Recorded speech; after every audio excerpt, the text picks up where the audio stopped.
If you like the story, you can support the author on Patreon. Link is in the description. Chapter 81, Dead Man Talking. Arthur stepped through the portal into his London manor and immediately burst out laughing. Sirius Black floated 3 feet off the ground, wrapped in invisible bonds, looking like the world's angriest Christmas ornament. His face had turned an impressive shade of purple. "Please." Sirius pleaded desperately with Winky, who stood below him with her arms crossed. "My godson is in danger. You have to let me go back. Master sent you here for a reason." Winky's voice carried the unmovable certainty of mountains. "Winky not letting you go till he comes back. I don't care what your master wants." Sirius thrashed against his bonds. "Harry needs." Realizing Winky was immovable as granite, he turned desperate eyes to Dobby. "Dobby, please. Harry needs my help." Dobby wrung his hands, caught between loyalties. Dobby wants to help Harry Potter's dogfather, but Winky's master is very wise. He must have good reasons. "I don't care about reasons." Sirius's voice cracked with desperation. "Dobby, as Harry's guardian, I'm ordering you to free me." "Can't." Dobby squeaked nervously. "Winky is too strong." Just as Sirius drew breath for another tirade, he spotted Arthur laughing in the doorway. "Who the hell are you?" Sirius's eyes narrowed dangerously. "Why have you kidnapped me?" Arthur raised an eyebrow, still grinning. "I was expecting gratitude, not accusations, Mr. Black. Considering I just saved your life. I'll thank you once I know my godson is safe," Sirius shot back, his voice tight with barely controlled panic. "Harry's fine." Arthur settled into his favorite armchair, conjuring a cup of tea with casual precision. "Last I saw, Dumbledore was preparing to take him back to Hogwarts." Relief crashed over Sirius's face like a wave. "Thank Merlin. He's really safe." "Physically, yes." Arthur conjured tea with a casual gesture. "Emotionally? Well, that's another matter entirely." Dobby's ears perked up at the mention of Harry's safety, though he remained frozen by Arthur's signal to stay. "What do you mean?" Sirius demanded. Arthur met his gaze directly. "Everyone who witnessed tonight's events believes Bellatrix's curse struck you. They think you fell through the veil. Very tragic." Sirius went very still. "They think I'm dead." "Precisely." Arthur sipped his tea. "Harry watched his godfather die tonight. He's devastated. I imagine there were tears." "No." Sirius struggled violently against his bonds. "I have to go to him. I have to tell him I'm alive." "Do you?" Arthur interrupted. "Do you really think bursting into Hogwarts as a wanted fugitive is the best move here?" That stopped Sirius cold. "What are you talking about?" Arthur leaned forward. "Tell me, Mr. Black, what's more valuable to Harry? A godfather who must hide in shadows, or a dead godfather who can return from the grave as someone new? I don't understand." "Before I continue, let me introduce myself properly." Arthur smiled. "Arthur Hayes. A Muggle-born wizard." Sirius's eyes widened. "The Slytherin Hogwarts champion in the Triwizard Tournament. Harry mentioned you." His expression grew thoughtful. "Said you were decent, despite your reputation." "How flattering." Arthur nodded toward Dobby. "I sympathize with Harry's situation. When Dobby came to me for help tonight, I decided to intervene. Otherwise, you'd be beyond that veil right now. Dead without even a body to bury. Dobby came to you." Sirius turned to the elf. "Without Harry asking." Dobby knew great Harry Potter would be in danger without Wizard Hayes's help, the elf explained, bouncing anxiously. Dobby had to try. "Thank you, Dobby." "Thanks not needed." Dobby happy Harry Potter and Dogfather are safe. "Now," Arthur continued, drawing their attention back, "let me explain why everyone thinking you're dead is actually the best thing that could have happened." Sirius focused intently, the fight draining from his posture. "Two scenarios present themselves," Arthur began, counting on his fingers. "First, the Ministry officially declares Sirius Black dead.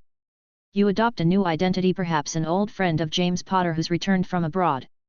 With everyone believing Black is gone, no one would make the connection. You could live openly with Harry." Hope flickered in Sirius's eyes. "That could actually work. The second scenario is more optimistic." Arthur's smile sharpened. Your death-fighting Bellatrix Lestrange to protect Harry might finally convince people that you never betrayed the Potters. With Fudge about to be ousted and a new minister taking charge, political winds are shifting. You think they might posthumously clear my name? It's possible. Dying heroically has a way of rewriting history. Arthur shrugged. Though I wouldn't bet my life on wizarding politics doing the right thing. Sirius snorted bitterly. Too many people have too much invested in keeping me guilty. Without Pettigrew in custody. Exactly. Which is why option 1 seems more practical. Arthur sipped his tea. Wait until Voldemort falls and the old guard weakens. Then you can decide whether to remain dead or stage a dramatic resurrection. Sirius sat back, his expression thoughtful. You've given this considerable thought. Just occurred to me tonight while watching the battle. Arthur shrugged. Sometimes the best plans come in the moment. Thank you. Sirius's voice carried genuine weight. Is there anything I can do to repay this? You could give me unrestricted access to the Black Library. That's it. Access to dusty old books. Those dusty old books contain centuries of magical knowledge. Things a Muggleborn like me could never access otherwise. Arthur smiled. So yes, that's it. Sirius barked a laugh. Done. Now can you tell your terrifying elf to let me down? Winky. The bonds vanished. Sirius dropped to the floor with all the grace of a sack of potatoes. Ow. So what's your plan? Arthur asked as Sirius picked himself up. Since charging into Hogwarts is unwise. I need to tell Harry I'm alive. He can't think. Sirius's voice cracked. He can't think he lost me too. Use Dobby. Arrange a discreet meeting. Just make sure Harry understands the importance of keeping quiet. Arthur tilted his head. Don't you have those two-way mirrors? Sirius froze. How do you know about? I know lots of things. Arthur's smile turned mysterious. Not getting an answer, am I? Sirius shook his head. The waiting will drive me mad. I'll handle something else first. Harry asked. Oh? What did you have in mind? Sirius's expression darkened. Creaker. That miserable creature conspired with my cousins to lure Harry to the ministry. Before you add his head to the Black family collection, Arthur held up a hand. Ask him about the last task Regulus Black gave him. Sirius stopped mid-stride. What about Regulus? What do you know about your brother's death? Pain flickered across Sirius's features. He was Mother's favorite. Joined the Death Eaters young, then panicked when he realized what he'd gotten into. Voldemort killed him when he tried to leave. Arthur shook his head slowly. Not quite the whole truth. Regulus left because he discovered Voldemort had created Horcruxes. Horcruxes. Sirius went pale as parchment. Those abominations? That's how he survived that night. Precisely. Your brother learned of them and decided to act. He and Creaker actually managed to get their hands on one of the Horcruxes. Sirius sank back into his chair. Regulus tried to destroy a Horcrux? But Mother always said he got scared. That he tried to desert and they killed him for it. Your mother was wrong. Ask Creaker for the truth. Arthur paused. The Horcrux is Slytherin's locket. Ring any bells? Sirius went white. The locket. We found it last summer. Big S on the front. Molly threw it in the rubbish pile, but Creaker kept stealing it back. That's the one. You'll need Harry to open it. Parseltongue required. Then destroy it with basilisk venom. Where am I supposed to get? Arthur gestured to Winky. She disappeared with a crack and returned holding a gleaming white fang the length of a sword. From the basilisk Harry killed second year, Arthur explained, handing it over. You did know about that, right? He fought a basilisk. 60-foot monster. Ancient. Could kill with a look. Arthur grinned at Sirius's expression. He was 12. 12? My godson fought Slytherin's monster at 12. Sirius clutched the fang like a lifeline. What else don't I know? Well, the basilisk was being controlled by another Horcrux. Voldemort's diary. It possessed a student, opened the Chamber of Secrets, started petrifying people. Merlin's balls. Indeed. You might want to ask Harry about his other adventures. They're all fairly ridiculous. Sirius stared at the fang in his hands. How many Horcruxes are there? More than 3. That's all I'll say. Arthur stood. Dumbledore's been hunting them since second year. He'll have leads. This is. Sirius ran a hand through his hair. This is a lot to process in one evening. You are welcome. Arthur's voice softened slightly. At least now you know what you are fighting. Before leaving, Sirius pulled a folded piece of parchment from his pocket. The Fidelius's secret for Grimmauld Place. You'll need it to access the library. Arthur accepted the paper with a nod. Thank you. No, thank you. Sirius's voice carried genuine gratitude. For everything. For giving me a chance to actually help Harry instead of just hiding. Don't waste it, Arthur replied. Then Sirius and Dobby vanished with a sharp crack. Arthur stood alone in his entrance hall, Winky beside him. Master Hayes did a good thing, she said quietly. Maybe. Arthur looked at where Sirius had stood. Or maybe I made everything bad by changing everything.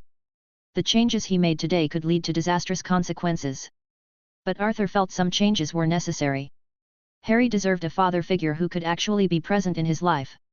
Regulus deserved to have his sacrifice properly understood by Sirius.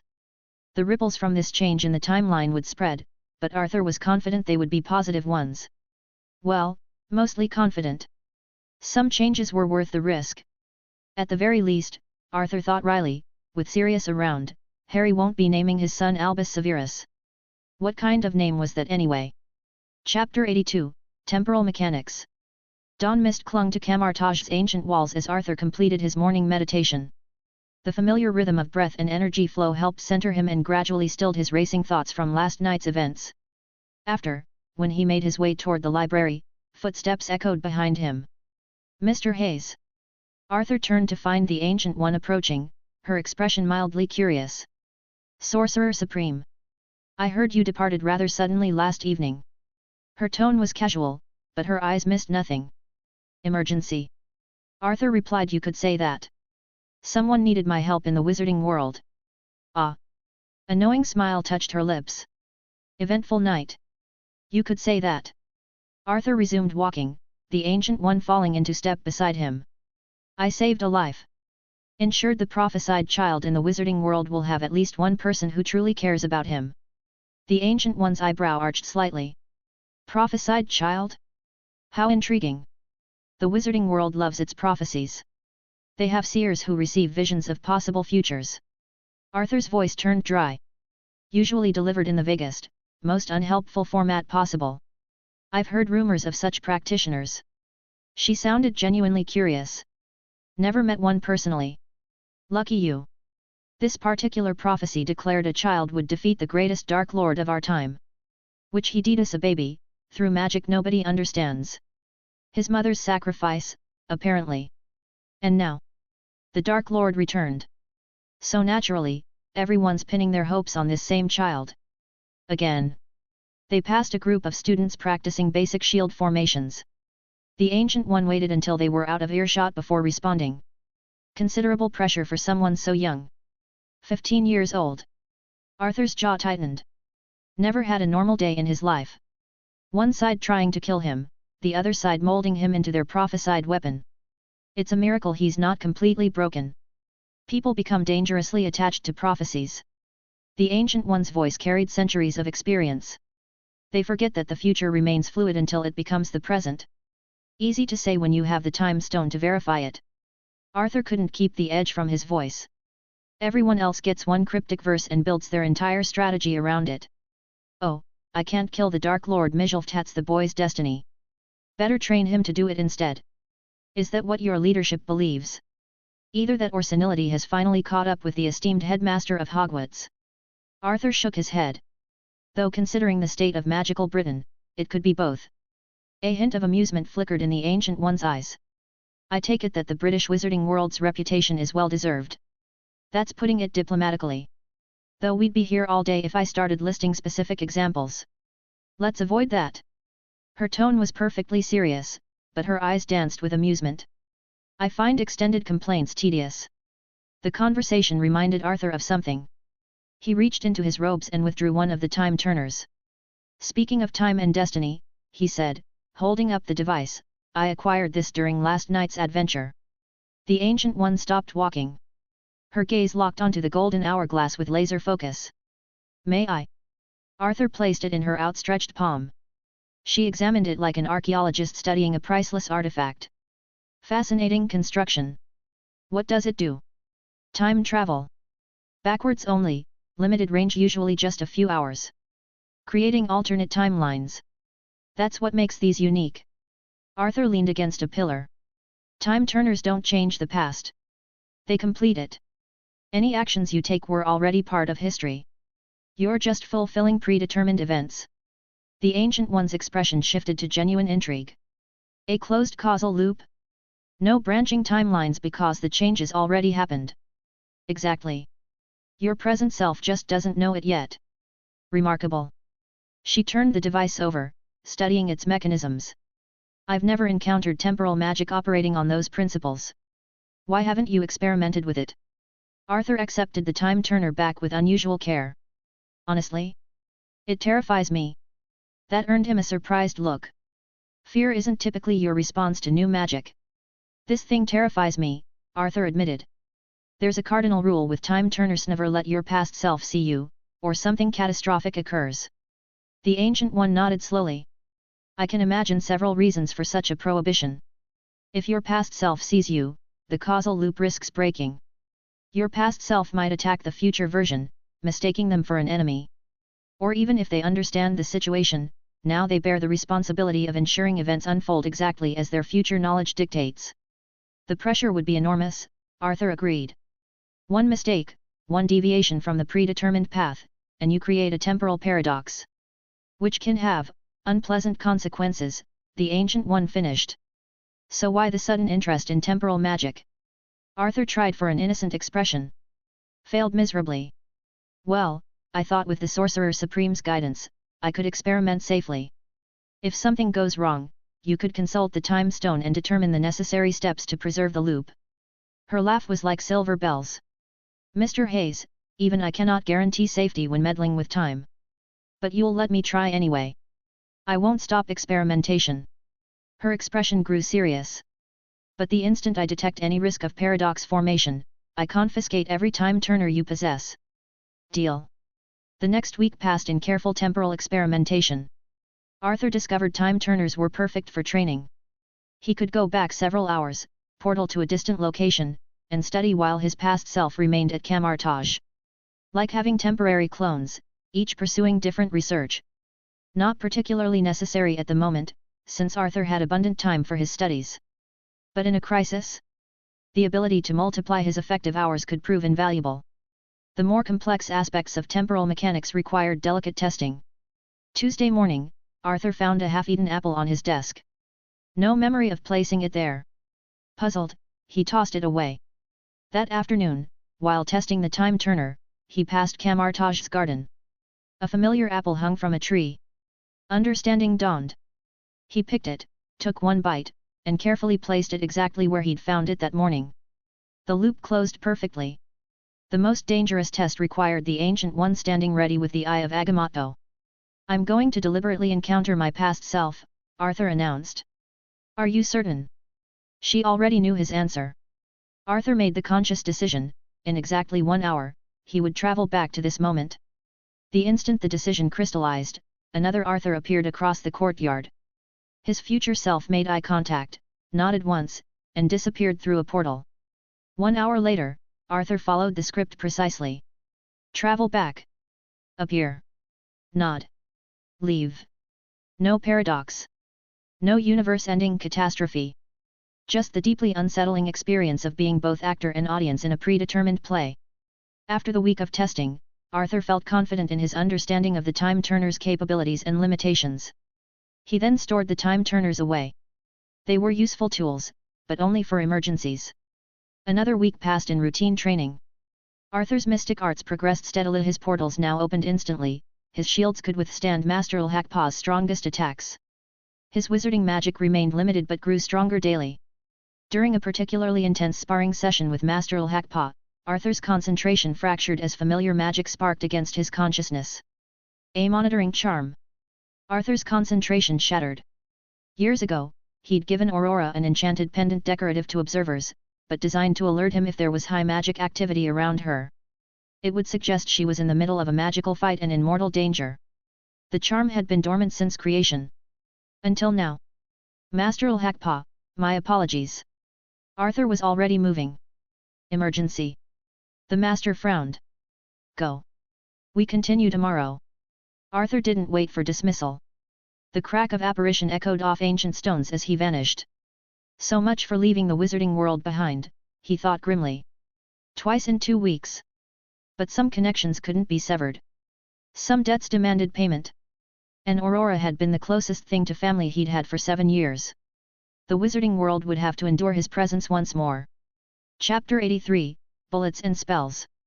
Aurora Thatcher checked her watch for the 3rd time in 5 minutes. The secure meeting room felt smaller with each passing second, despite being designed to host dozens. They're late, her boss muttered. Director Helena Morrison sat ramrod straight behind the steel desk, her silver hair pulled into a severe bun that matched her expression. 20 years in MI6 had carved permanent worry lines around her eyes, but Aurora had never seen her this tense.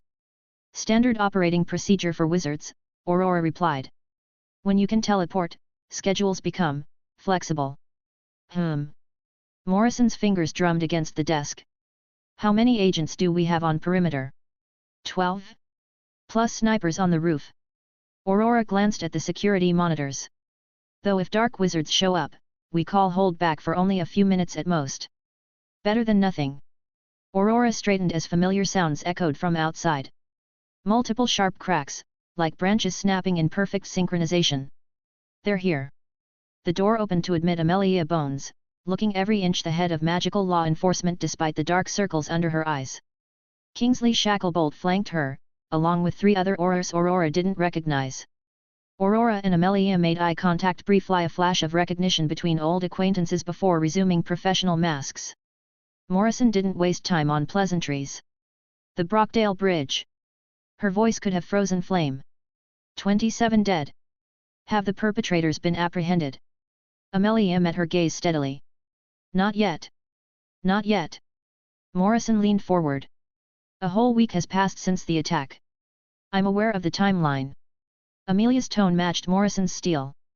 We're tracking known Death Eater hideouts while managing a governmental transition. The perpetrators will be found. Governmental transition. Morrison's voice rose slightly. Terrorists destroyed a bridge in the heart of London, and you're talking about politics. Political interference is the primary obstacle. Amelia leaned forward slightly. The outgoing administration spent a year denying the threat existed. We're working with depleted intelligence networks and demoralized forces. Morrison's eyes narrowed. So Voldemort has returned. Yes. Amelia didn't flinch. For over a year, despite official denials. And your government's response? Currently? Inadequate. Amelia's honesty was brutal. Which is why leadership change is critical. Aurora interjected, but you've known for a year. Surely contingency plans. I developed 12 different response scenarios, Amelia cut in smoothly. The previous minister blocked implementation of every one. Declared them fear-mongering. Threatened to remove me if I persisted. Can the Wizarding Ministry actually contain this threat? Or should we contact the International Confederation of Wizards? Her voice dropped dangerously low.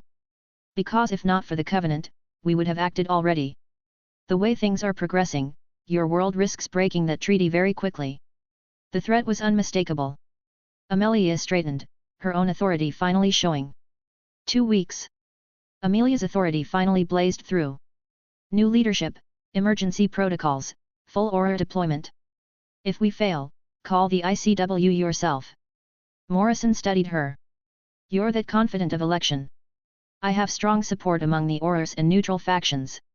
Amelia's smile was sharp. My opponents are either dark wizards or those who profited from Fudge's denial. Neither plays well with a wizarding war on the horizon. What are your specific plans? Full mobilization of Auror forces. Wartime tribunals for captured Death Eaters, no more judicial loopholes. Enhanced wards on Azkaban. Amelia counted on her fingers. And coordination with your services to prevent mundane casualties. Morrison's expression remained skeptical. Can you guarantee captured terrorists stay imprisoned? No mysterious escapes or pardons. Aurora added, the First War's history doesn't inspire confidence. Death Eaters walking free on technicalities. Imprisoned followers mysteriously escaping. It doesn't inspire confidence. You have a remarkable source, Amelia noted dryly. But yes, those failures haunt us.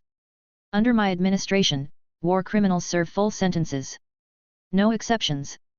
How is Mr. Hayes, by the way? Amelia asked. She knew Aurora's source could only be Arthur Hayes. I haven't heard anything since Hogwarts. Thriving, last I saw. Aurora kept her expression neutral. Still secretive as ever. His magic. See previous answer about secrets. Morrison cleared her throat. If we could return to preventing terrorist attacks? We can offer intelligence support, coordinate responses. We can handle it, Amelia insisted. Just need. The air shattered. Not a few cracks this time. Dozens. Were you expecting more people? Morrison demanded. Amelia had gone pale. No. Morrison's hand slammed the panic button. Sirens screamed to life across the compound. Aurora was already moving, drawing her weapon as she headed for the door.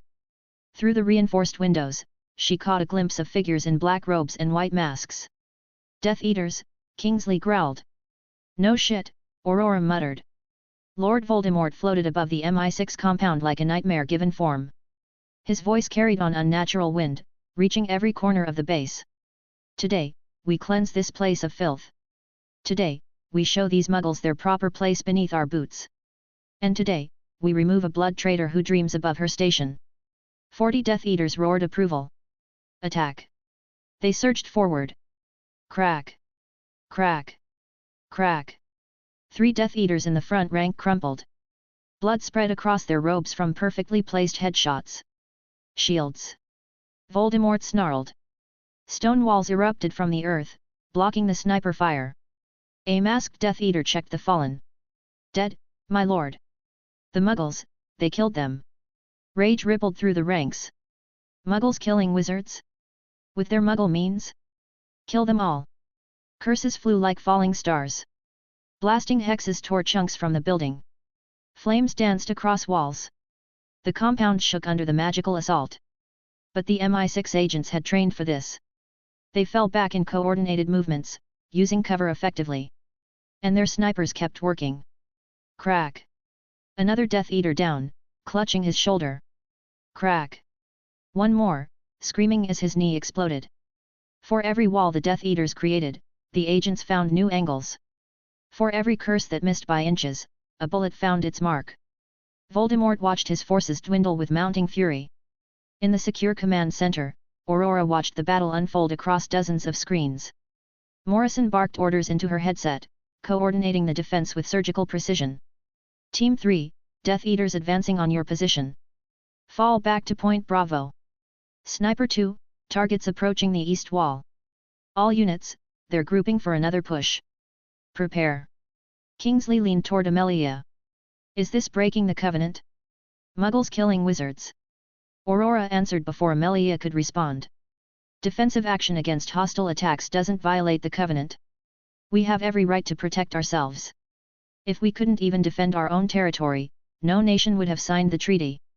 Amelia nodded agreement, then one of her Aurors suddenly drew his wand. Before Amelia could react, Aurora's training kicked in. Her gun swung up as the Auror pointed at the screen and shouted, "Conf Ringo." The bullet fired. The curse fired. The Auror fell with a neat hole in his forehead. The screens exploded in a shower of sparks and glass. Bones! Morrison roared after recovering from the explosion. What the hell? Death Eater infiltrator, Amelia replied tersely, her own wand now drawn. I'm sorry. He must have been turned recently. Someone that close to you was a terrorist spy. Morrison's voice could have frozen steel. How many more should I be worried about? Before Amelia could answer, explosions rocked the building. The outer walls had been breached. Death Eaters poured inside. Deal with internal security later, Morrison snapped. Right now, we have incoming. Morrison holstered her weapon. You know the drill. Close quarters protocol. Move. Aurora caught Amelia's arm as she passed. You and yours stay separate from us. After that stunt, we need space. Friendly fire would be unfortunate. The wizards had no choice but to comply. They spread out, engaging Death Eaters from separate positions. The battle in the corridors was brief and brutal, with agents having the advantage. Death Eaters expected dramatic duels, shouts and counterspells and dancing lights. Instead they found professionals who aimed and fired in heartbeats. No warning. No mercy.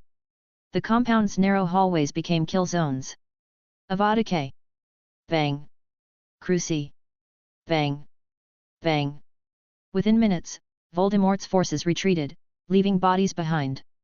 Outside, Voldemort surveyed his depleted forces with cold fury.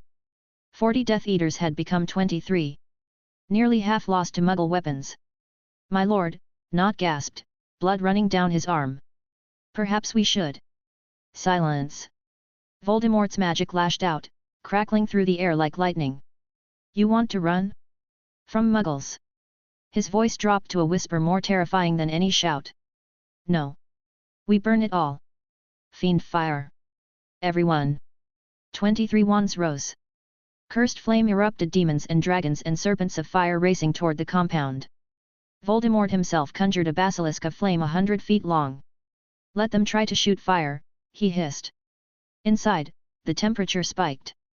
Through the broken walls, Aurora saw the approaching inferno and felt her heart stop. We need to run, Amelia said urgently. Now. Fiend fire will consume everything. Your weapons are useless. Morrison didn't argue. All units, emergency evacuation. Protocol 7.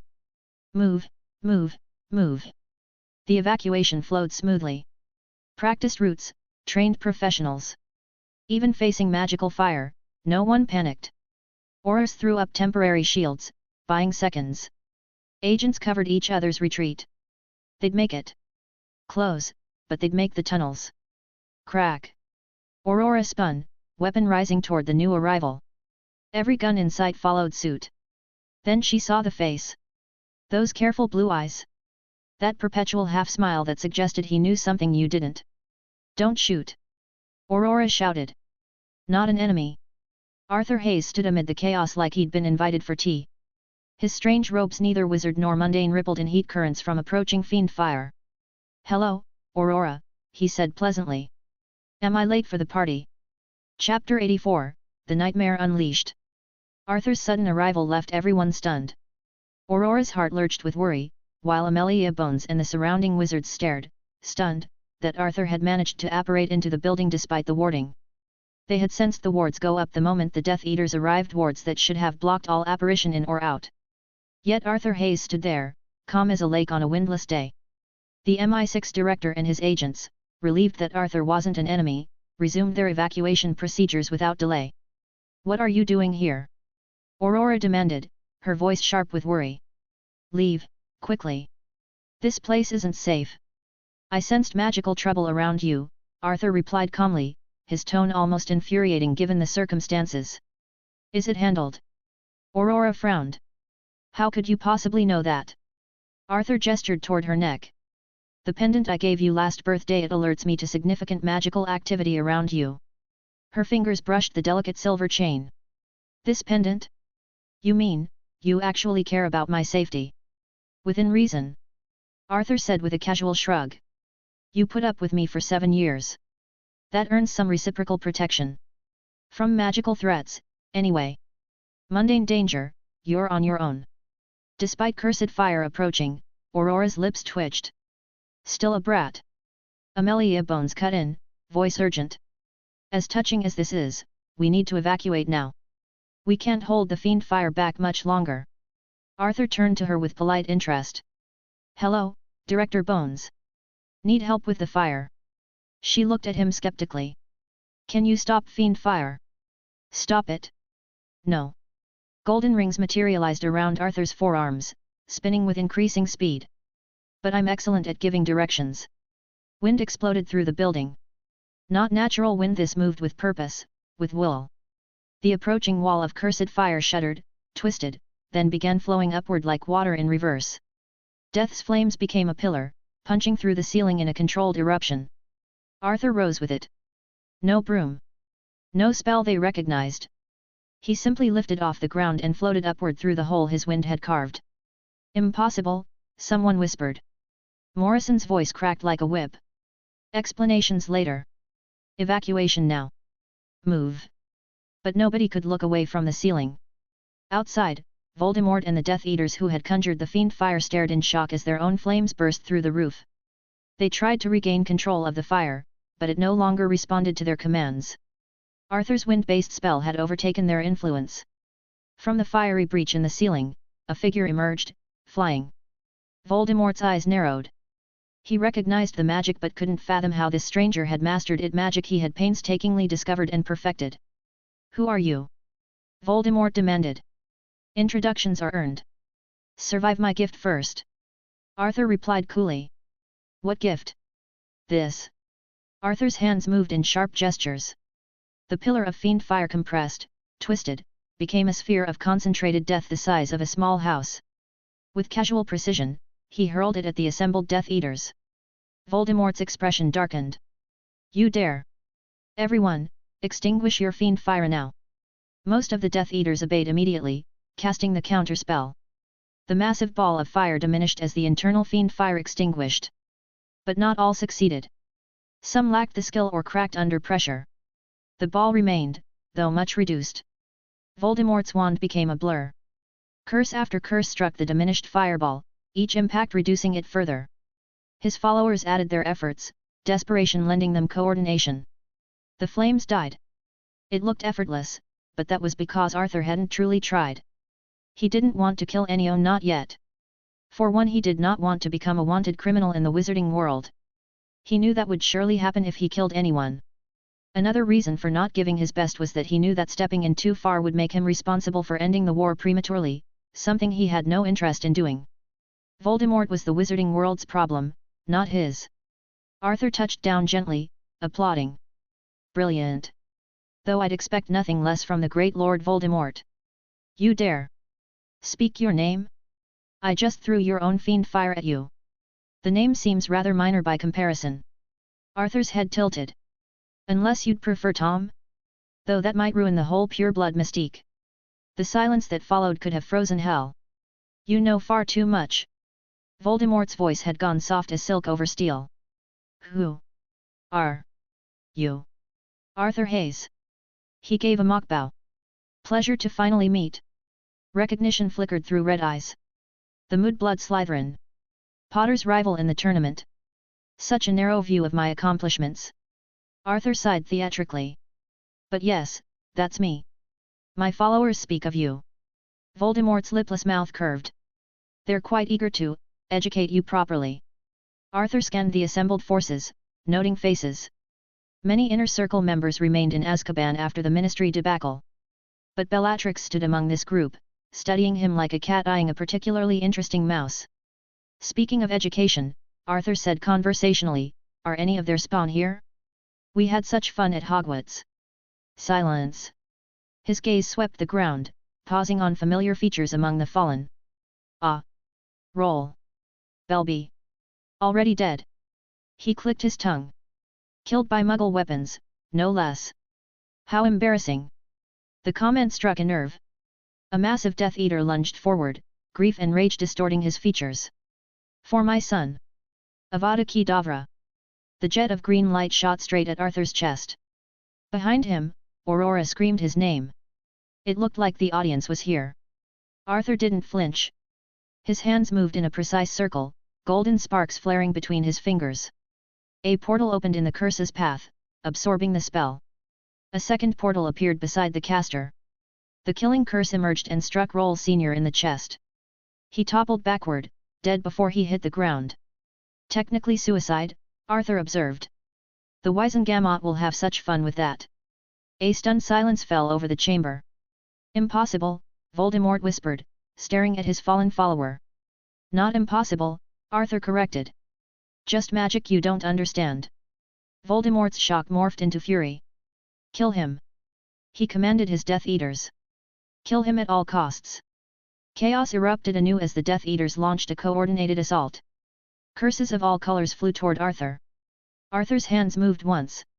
Reality cracked around him like broken glass. He stepped sideways into the mirror dimension.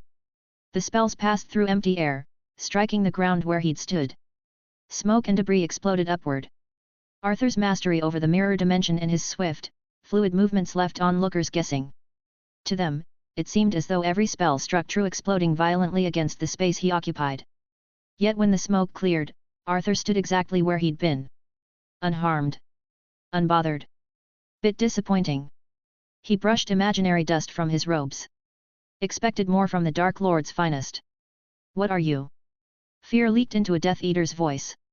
Voldemort, unwilling to accept what he was seeing, ordered another volley. The same result. Well, you've had your turns. Arthur cracked his knuckles. Now it's mine. Let me show you why the children at Hogwarts hated me. Crack. Arthur vanished. He reappeared instantly in front of a Death Eater, driving his fist into the man's solar plexus. The wizard collapsed, gasping. Crack. Arthur disappeared again. Materialized beside another Death Eater. A perfectly executed knee strike sent the man sprawling. Crack. Crack. Crack. Arthur moved like a deadly phantom. Appearing, striking, vanishing before anyone could react. Each appearance brought devastating martial arts techniques honed through months of sparring at Camartage. A spinning heel kick that dropped a Death Eater like a felled tree. An elbow strike that shattered a mask and the nose beneath it. A throw that sent a wizard flying 10 feet. The Death Eaters tried to target him with spells. Stunning spells, cutting curses, and blasting hexes flew at him from every direction. But Arthur disappeared before any could land, causing spells to miss and strike other Death Eaters instead. Friendly fire claimed more victims than Arthur's fists ever could. Arthur held back his strikes incapacitated, never killed. But their own spells did the damage he refused to inflict.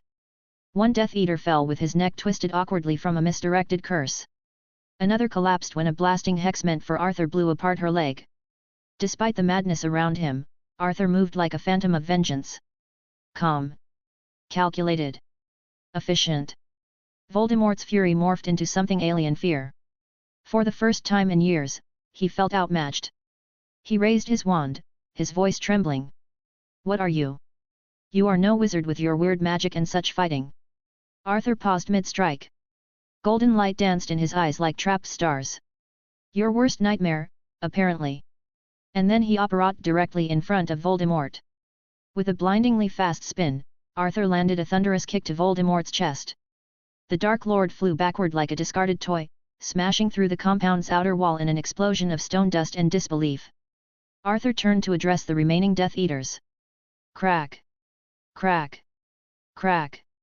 Multiple apparitions echoed from beyond the compound. Aurors and Order members flooded the battlefield, wands raised. From the rubble, Voldemort's voice rang out, raw with fury and something worse, humiliation. Retreat. Black smoke erupted as Death Eaters fled skyward, leaving their dead and wounded behind. Arthur didn't pursue. He stood motionless amid the devastation, watching the smoke trails disappear into night. His expression was stone. 2 major interventions now. First Sirius. Now this. According to his memories, Voldemort should have killed Amelia Bones tonight. That timeline was shattered. The board had shifted dramatically. Today's casualties, combined with those still rotting in Azkaban after the Department of Mysteries, had gutted Voldemort's Death Eaters. His army was crippled. Meanwhile, Amelia's survival virtually guaranteed her election as minister. The light side would be stronger than ever. If they acted decisively now, the war could end before it truly began. But Arthur knew better.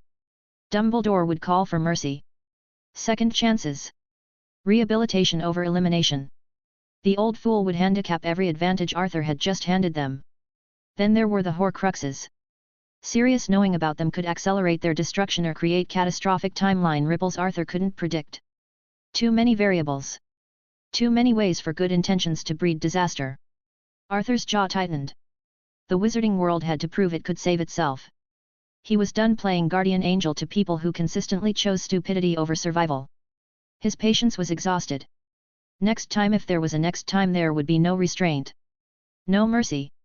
No concern for becoming a wanted criminal or disrupting timelines. Only cold, final judgment.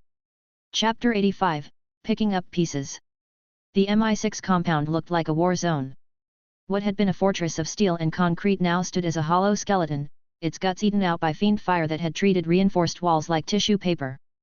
The ground surrounding it looked like a battlefield, craters and scorched earth where Death Eater spells had struck while Arthur dodged into the mirror dimension. Their curses had found nothing but empty air and unforgiving dirt. Dead Death Eaters littered the area like discarded masks, their dark robes spread across the ruins.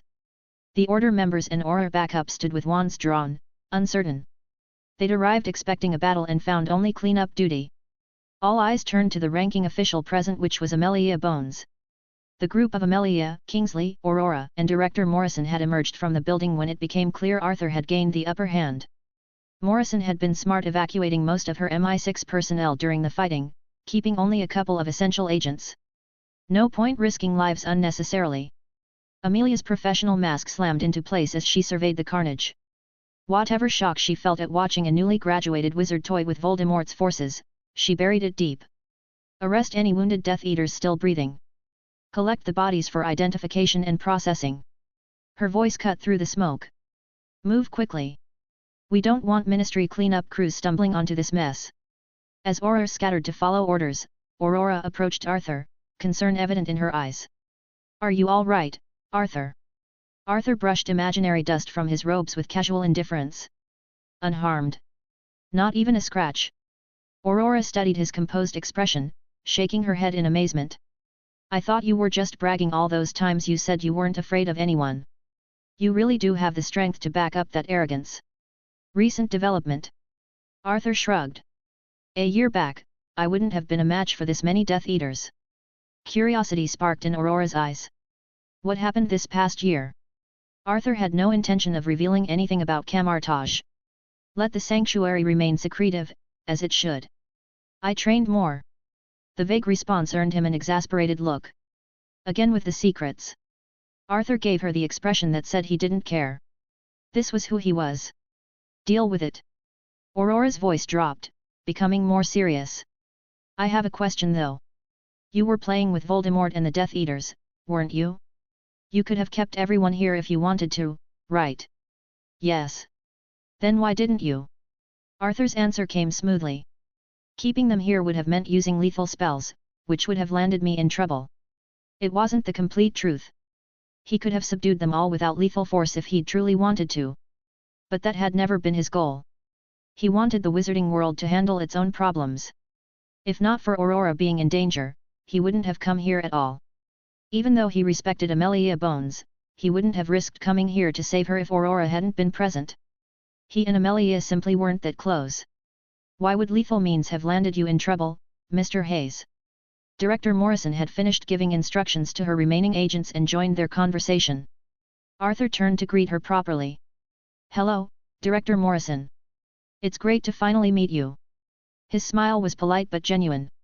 I've heard a lot about you from Aurora. Morrison's expression remained professional. Good things only, I hope. Nice to meet you too, Mr. Hayes. It looks like Aurora didn't lie about your genius. Now, coming back to my question. Morrison's tone grew more pointed. I would have really liked you keeping those dark wizards here to avoid the headaches that will surely come later from their attacks. You could have kept them here, right? Arthur gestured toward Amelia, who was approaching their group. You should ask Director Bones this question. Would I have been safe from a visit to Azkaban if I'd killed a few Death Eaters here? Amelia caught the tail end of the conversation as she joined them. Well, I can't be sure about that. If you'd only captured them, you would have been fine. Director Morrison's eyebrows rose in disbelief. But why? These were terrorists. One shouldn't get in trouble for killing terrorists. That's how the law works in the wizarding world. Amelia's voice carried resigned frustration. Terrorist or not, they were purebloods, and purebloods in our world carry some extra protection. Aurora's worry was evident. What about those Death Eaters who died while fighting you? I just turned their own spells against them. Arthur's tone remained casual. The Wizengamot wouldn't be able to hold their deaths against me. They'll try, Amelia warned, but I'll put a stop to that, Mr. Hayes. Arthur nodded gratefully. Thank you, Madam Bones. While I'm not afraid, I do like to avoid troublesome situations. Director Morrison scoffed openly. This is insane. No wonder your society can't contain these threats. Arthur laughed, the sound sharp and mocking. Why the hypocrisy, Director Morrison? Doesn't the mundane world work with similar principles? Don't the rich have special rights? I'm sure wealthy people in this world can get away with doing a lot of things without any consequences. Morrison's back stiffened. That's slander, Mr. Hayes. We are a lawful country. So a person who has the means and money cannot bribe corrupt police and make evidence disappear. Arthur's smile turned predatory. Or even manipulate the judicial system. No. Morrison's voice grew defensive. Even if that might lead to some delays, in the end they will get their judgment and serve their sentence. Arthur's entire demeanor shifted, becoming dangerously cold. Oh. So the perpetrators of the attack on my house and the killers of my parents have been caught. Are they rotting in prison somewhere? Morrison hesitated, clearly uncomfortable. I'm sorry, that was a special case. Your home was attacked by specially trained agents. We had no way of tracing their identity or finding where they came from. The MI6 couldn't find them even after so many years. Arthur's voice dripped with contempt. I got the answer I wanted from that lame excuse.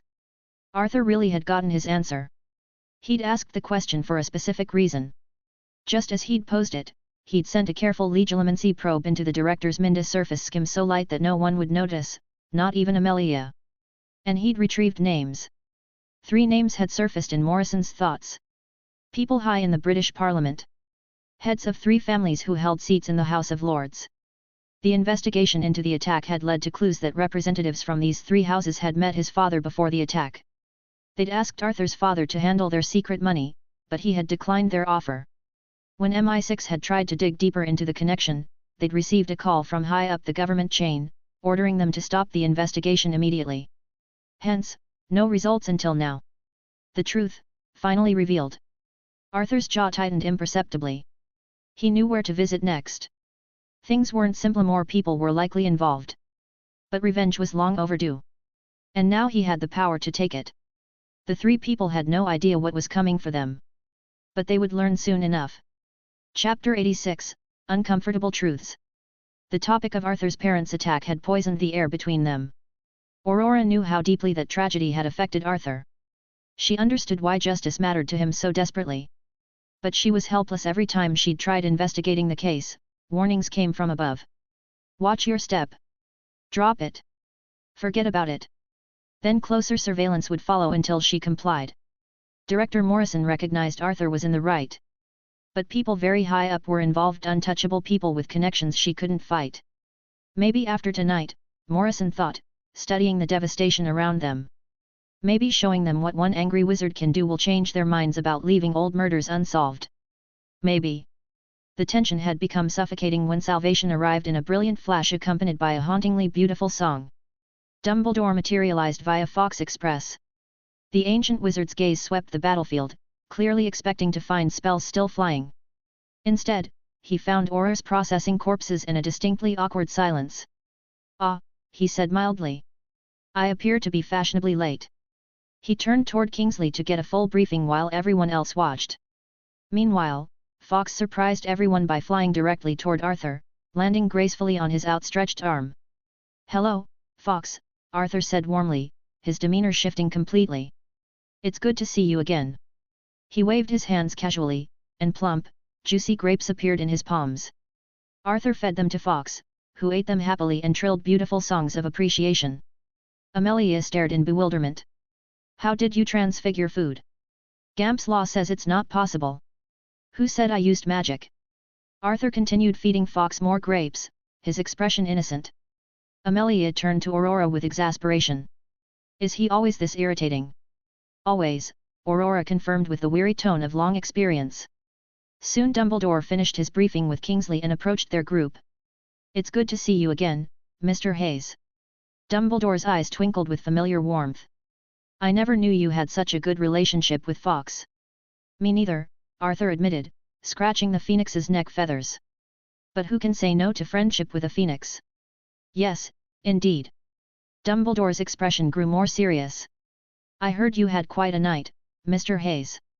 You've gotten much stronger since you graduated from Hogwarts. Did you find the places you were looking for? Arthur's answer was deliberately vague. Yes, I did. And I was able to use the things I learned to play around with the Death Eater army. Dumbledore nodded slowly. Yes, I heard. Though I would have hoped it didn't cause so many deaths, especially among the young. That wasn't me, Arthur replied coolly. Ask the MI6 young ones were killed by their bullets. Dumbledore was about to respond when Director Morrison interrupted him sharply. I have heard about you and your second chances, Mr. Dumbledore. The reason for so many people dying in the First War with Voldemort.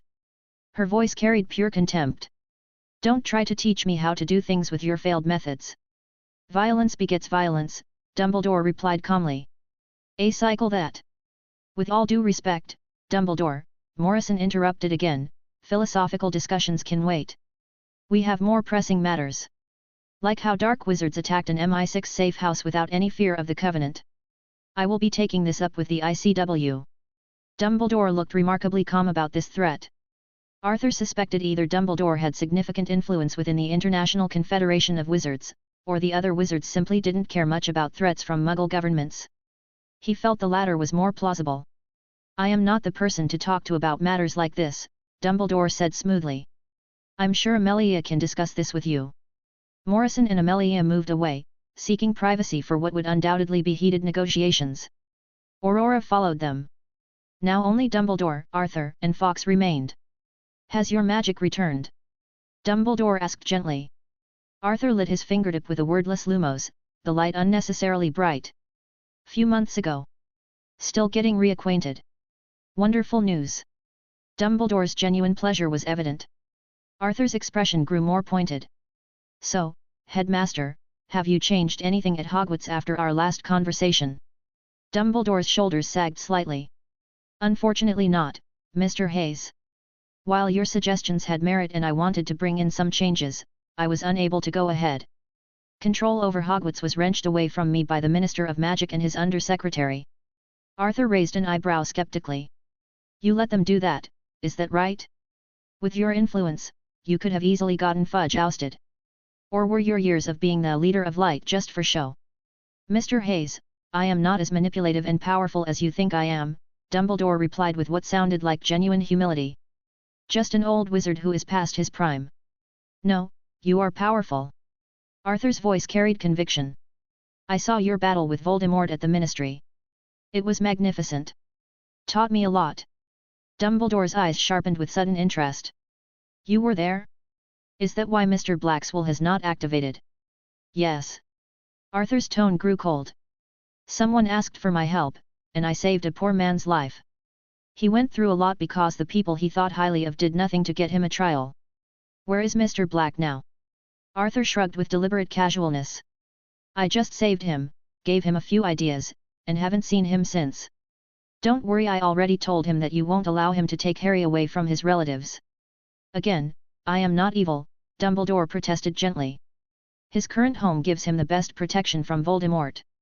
Also, young Mr. Potter has a prophecy to fulfill, and he must be prepared to go through some difficulties. Arthur's voice turned flat. Don't care. I just feel it's wrong, so I said it. Anyway, I don't believe in prophecies and wouldn't allow them to dictate my life. You are a better person than me, then. No. Arthur's response was immediate and firm. I am not a good person like you. I just follow my own rules and have a moral bottom line. Dumbledore nodded thoughtfully. Good. So what are your plans? Returning to the wizarding world? We could use you, especially now. No. Arthur's rejection was absolute. I intervened just to save a few lives. The wizarding world doesn't need any more heroes. It must learn to take care of its own troubles without putting their hopes on one person, be it Dumbledore or Potter. Dumbledore's smile was sad but genuine. That would really be a bright future. But I fear it's not in our nature. It was good talking to you, Mr. Hayes. He turned toward Fawkes. Come, old friend. We have work to do. Fawkes trilled in complaint but still flew from Arthur's arms toward Dumbledore, preparing to flash away. Goodbye, Headmaster. Arthur's farewell carried unexpected warmth. Say hello to the Sorting Hat for me. And I hope this is not the last time I see you. Will do. Also, this won't be our last meeting. I have a lot of years left in these old bones, Dumbledore replied with his characteristic twinkle. We will see each other again, Mr. Hayes. With a flash of flame, he disappeared along with Fawkes. Arthur stood alone in the devastated compound, knowing what Dumbledore was working on. The old man would be going to the Riddle home soon, seeking another Horcrux. But Arthur didn't warn him about the curse protecting it. The wizarding world needed Chung Ariel, fundamental change, and with Dumbledore alive, that would never be possible. It was better for the old man to go on his next great adventure. Besides, Dumbledore had lived a wonderful and fulfilled life. Arthur opened a portal back to Camartage. Miles away, in a hidden manor house protected by layers of dark enchantments, Lord Voldemort paced before a roaring fire. His pale, snake-like features were contorted with rage, red eyes gleaming with murderous intent. Around him, his surviving followers knelt in fearful silence, none daring to speak first after their humiliating retreat. "Explain," Voldemort finally hissed, his voice dangerously soft, "how so many Death Eaters and I myself were driven back by a single wizard using magic none of you recognize." No one answered immediately. Then Thaddeus Knott raised his head slightly. "My lord, the Mudblood used techniques unknown to us. We were unprepared. Next time. Next time." Voldemort's laugh was high and cold. "There will indeed be a next time, but not before we understand precisely what we face." He turned, seeking Rookwood among the kneeling figures. The unspeakable might have explanations for such unusual magic. Then memory struck. Rookwood was rotting in Azkaban. "We build our strength first," Voldemort decided aloud. "Free our imprisoned allies. Then seek answers." The room fell silent again. Then, impossibly, Bellatrix spoke. "My lord." Her voice trembled not with her usual fanatical devotion, but something else. Something that sounded dangerously like doubt. "How could he be stronger? You are the most powerful wizard alive. You've conquered death itself. But he..." She swallowed hard, and every Death Eater held their breath. "He played with us. Like we were first years with training wands. He could have killed us all, but chose not to. Even you couldn't." The words died as Voldemort turned his scarlet gaze on her. Bellatrix, who'd never shown fear in Azkaban, who laughed at Crucio, actually flinched. "Are you questioning me, Bella?" "No. But the denial came too quick, too desperate. I don't understand. You've always been strongest. Always. But tonight. Enough." The word cracked like a whip. Magic pulsed from Voldemort in waves, and several Death Eaters whimpered. "Leave me. All of you." His voice had gone soft again, which was worse. "Except Severus." They fled like scattered roaches, Bellatrix casting one last confused glance at her master. For the first time in her life, the Dark Lord had seemed diminished. "You taught at Hogwarts when this Hayes was a student," Voldemort said once they were alone. "Tell me about him." Snape considered his words carefully. "He was exceptional. A Muggle-born sorted into Slytherin, which immediately made him an outcast. He responded first by Muggle means and then with magic when he learned them. He was a quick learner." "A Muggle-born," Voldemort repeated, disgust evident in his tone. "Yet he commands magic beyond anything in our tradition." "He was always secretive," Snape continued. "Solitary. Lost his magic near the end of the year for some reason. Left immediately after. Yet tonight he wielded power beyond anything I've seen." Voldemort's fingers drummed against stone. "What is he?" "Unknown. His magic tonight bore no resemblance to what he used at Hogwarts." "Could Dumbledore have trained him?" Snape's lips curled slightly. "I doubt it." Hayes and the headmaster maintained a relationship best described as mutual distrust. Voldemort absorbed this, his long fingers tapping thoughtfully against the mantelpiece. "You believe he could be recruited to our cause?" "No," Snape replied without hesitation. "Hayes despises blood supremacist ideology and makes no secret of it. But he's equally contemptuous of Dumbledore's methods." "A third player on the board, then?" Voldemort's expression darkened. "One with unknown capabilities and unclear motives. This complicates matters." "If I may, my lord," Snape ventured, "Hayes has consistently shown interest only in his personal advancement. If he intervened today, it was likely due to some specific connection to those present, not out of broader political concern." "Perhaps." Voldemort's expression remained troubled.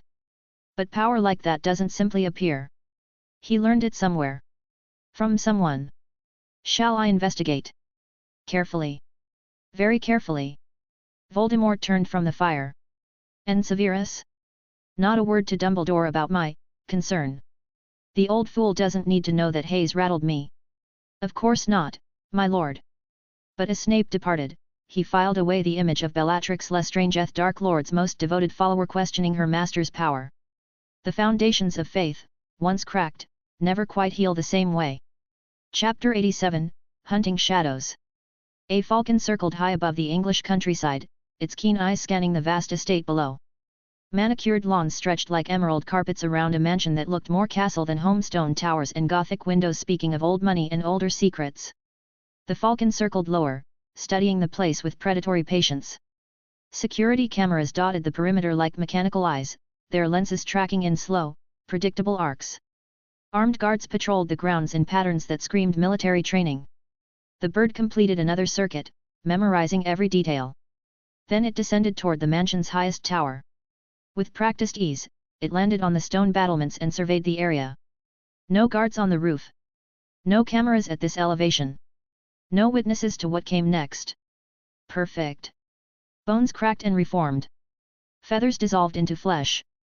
Wings became arms. Arthur Hayes crouched on the mansion's roof, his animagus transformation complete. Yes, with the ongoing recovery of his magic, he had relearned his animagus transformation. The ability had even returned stronger than before. His altered magical core had given enhancements to the animagus form too. Where normal animagi were limited to their animal's natural abilities, Arthur could now apparate while transformed, vanishing and reappearing like a phoenix across impossible distances. The Space Stone had left its mark in ways he was still discovering. Coming to why Arthur was here in this remote countryside mansion: revenge. 7 days since he'd faced Voldemort at the MI6 compound. 7 days since he'd plucked 3 names from Director Morrison's mind using the lightest touch of legilimency she'd never detect. Names of people who were very likely responsible for the attack on his home so many years ago and the deaths of his parents. Lord Ravenska. Lord Greycairn. Lord Ashridge. His investigation had revealed their identities: the current Marquis of Ravenska, Marquis of Greycairn, and Earl of Ashridge. Powerful men with noble titles and generational wealth, their hands dipped in every dark corner of British society. These names had been unfamiliar to Arthur. He was hearing them for the first time. They never appeared in public, never graced newspaper society pages, never allowed their faces to be photographed. But as Arthur investigated secretly, using resources both magical and mundane, he discovered they were extraordinarily wealthy, with fingers dipped in every shadowy sector. Arms dealing, human trafficking, political assassination, corporate espionage.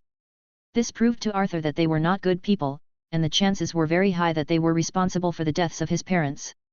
Right now he stood on the roof of Ravenska Mansion. The Marquis was the oldest of the 3, the most senior in both age and rank. Arthur felt he would have the most answers and the most guilt to extract. Arthur pulled out his invisibility cloak, the deathly halo settling around his shoulders like familiar shadow.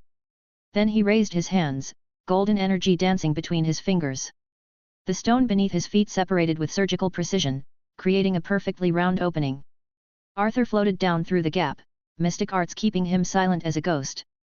Above him, the roof tiles flowed back together seamlessly. Ravenska Mansion's interior matched its imposing exterior: dark wood paneling, oil paintings of stern ancestors, the kind of oppressive wealth that crushed souls for sport. Arthur moved through corridors lined with security cameras, each device sliding past his invisible form without triggering. Guards patrolled with military precision, but they were watching for mundane threats. They had no idea a wizard moved among them. After 10 minutes of careful exploration, Arthur found his target. Lord Ravenska sat in his private study, a man in his 70s with silver hair and cold blue eyes. He was reading a leather-bound book, brandy snifter within easy reach. Arthur scanned the room thoroughly. No cameras here. The old aristocrat valued his privacy. Thick stone walls would muffle any sound. Time for answers. Arthur stepped out of the shadows, dropping his invisibility. His wand appeared in his hand with practiced ease. Stupefy. The spell struck Ravenska before the old man could even look up. He slumped forward in his chair, the book tumbling to the floor. Arthur approached slowly, studying the unconscious lord. This man had orchestrated his parents' murder. Had ordered their deaths like requesting afternoon tea.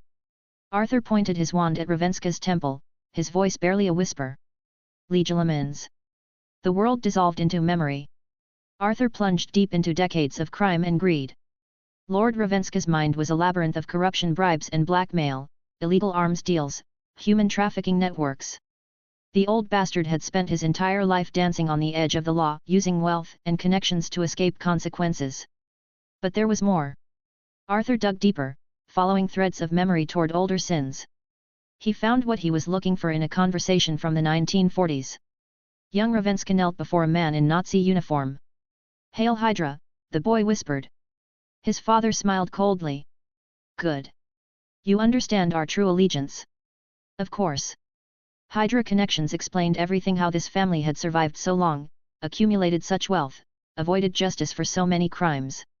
Arthur pushed further into Ravenska's memories, hunting for the year 1987. There. November 1987. A younger Ravenska sat behind the same desk, listening to his assistant's report. "Hayes refused again, my lord. The man has no ambition, wants to live quietly with his family." Ravenska's fingers drummed against polished wood. "A man with his investment skills is destined for more than domestic bliss. Send someone again. Threaten him if necessary. No one refuses me." "Yes, my lord. Also, people from Lord Greycairn and Lord Ashridge visited him recently. From what I learned, he declined them as well." "Really?" Ravenska's eyebrows rose. "This Hayes is asking for trouble. Give him one last chance." The memory shifted. December 1987 now. Ravenska sat across from two other men in an oak-panelled room. Arthur recognized them from his investigations: Lord Greycairn and Lord Ashridge. "Hayes still refuses," Ravenska growled. "The man has a death wish." Greycairn swirled amber liquid in his glass. "Stubborn fool." Ashridge smirked. "What do you propose?" "Simple." Ravenska's voice turned cold. "Since he wants a quiet life, we'll give him one. But in the afterlife." Another memory. This one hurt to watch. A dimly lit office. Ravenska handed a thick file to a man in military dress. "Make it clean," Ravenska instructed. "A robbery gone wrong. Kill the family, leave no witnesses who might identify the real motive." Arthur's hands trembled as the next memory unfolded. The three lords meeting again, weeks later. "Hayes is dead," Ravenska reported. "But there's a complication: his boy survived. I don't know how. It is too secretive and MI6 is involved." Greycairn frowned. "I stopped their investigation through parliamentary channels. But we need to finish the job, or we're leaving trouble for the future."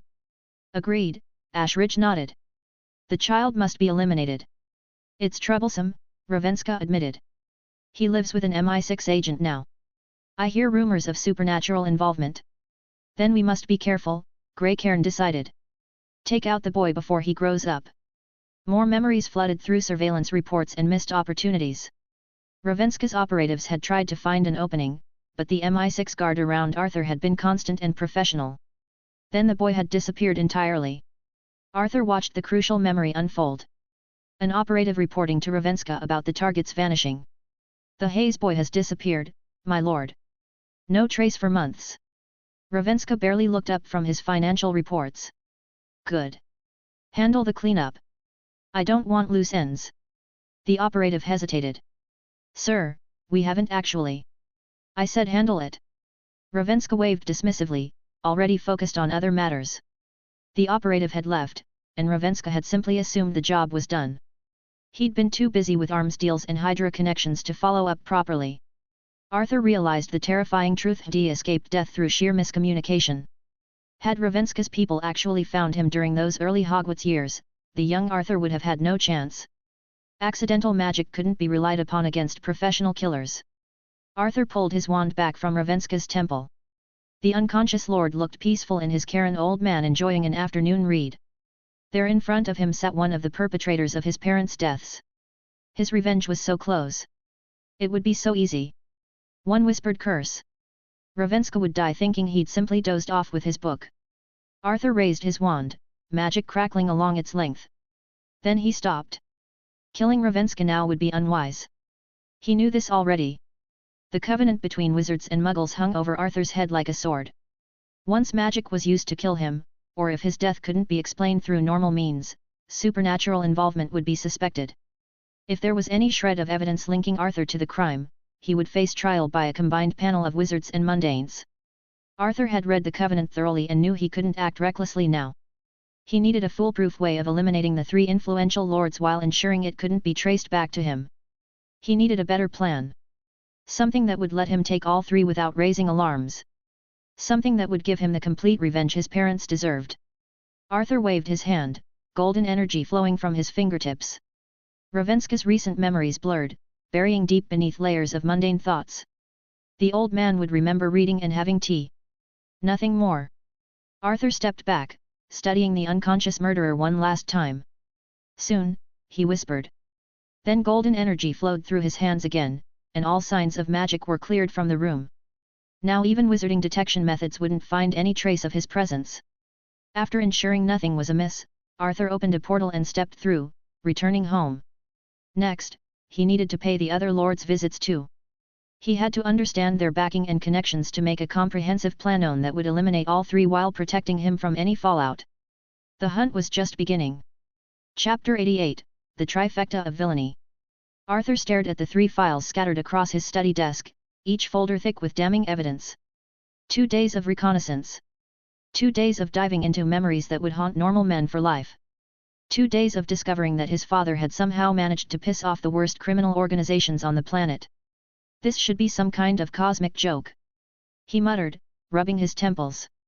His scouting missions to Greycairn and Ashridge estates had followed the same pattern: Falcon reconnaissance, invisible infiltration, stunning spells, and deep dives into guilty memories. But what he'd found in those mines made Voldemort look like a street corner thug. His father hadn't just refused bribes from corrupt aristocrats. He'd turned down partnerships with Marvel's unholy trinity of evil. Yesterday, Greycairn estate. Arthur had discovered him in his wine cellar, examining bottles that probably cost more than most people's houses. The stunning spell worked perfectly. The legilimency revealed horrors. Where Ravenska specialized in arms trafficking, Greycairn specialized in trafficking people. The memories that flooded Arthur's mind were an education in human depravity. His memories were full of horrors that made Arthur want to kill the man then and there, but he somehow stopped himself. Arthur's hands had trembled with barely contained rage. Even if killing Greycairn would be worth sacrificing his future and facing the consequences, he forced himself to pull back. Just a few more days, he whispered. The people and backing that made it possible for him were revealed in one of the key memories.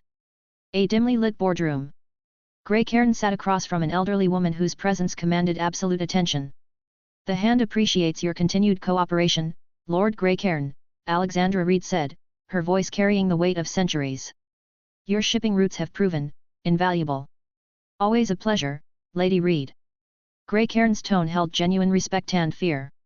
The Hand's protection has been most beneficial to my enterprises. Reed's smile was razor sharp. Indeed. We shall require expanded operations in Southeast Asia. I trust this won't be problematic. Not at all. My people will handle the logistics. Arthur had nearly broken his legilimency connection in shock. Alexandra Reed. One of the 5 fingers of the Hondon organization that had terrorized the world for centuries. This morning, Ashridge Estate. Earl Ashridge had been found in his private office, laundering money through shell companies with practiced efficiency. His memories revealed a financial empire built on washing dirty money for every criminal organization imaginable. But his true backing became clear when Arthur delved deeper. A secure meeting room. Ashridge faced 3 men whose arms bore identical tattoos and interlocking rings arranged in a perfect circle. The 10 rings appreciates discretion above all else, Lord Ashridge, the lead man said in accented English. Our funds must remain untraceable. Understood completely. Ashridge's hands shook slightly, whether from fear or excitement, Arthur couldn't tell. My systems are foolproof. Even the most determined investigators find only legitimate businesses. Good. The Mandarin values reliable partners. Disappoint us, and you will discover why we are feared across 10 kingdoms. Hearing the name Mandarin had been enough for Arthur to know what he was dealing with. The Mandarin. Su Wenwu and his mystical 10 Rings, an organization that had conquered kingdoms and toppled governments across millennia. Now Arthur sat amid 3 files, each representing criminal organizations that were centuries old. My father really hit the villain jackpot, Arthur said aloud, his voice echoing off empty walls. What were the odds? His father's investment expertise from his hints had attracted attention from people involved with 3 separate criminal empires. When he'd refused all 3, they'd coordinated his murder like a business merger. Arthur leaned back in his chair, mind racing. Killing the three lords would be simple enough, but the fallout would be catastrophic. Hydra would investigate Ravenska's death. The Hand would want answers about Grey Cairn. The Ten Rings would demand justice for Ashridge. Arthur had confidence of handling whoever came after him, but completely eradicating these organizations, that would be impossible. Who knew how many bases and people they had? He could take out the leaders, but that would lead to chaos. Then there was the main headache. Arthur pulled out the tome Dumbledore had given him before he left the Scully's copy of the Covenant. Arthur had studied every clause, every loophole, every exception. The Covenant bound elected leaders and agency heads of both sides magically. When they took office, they signed with blood and intent, creating an unbreakable mystical contract.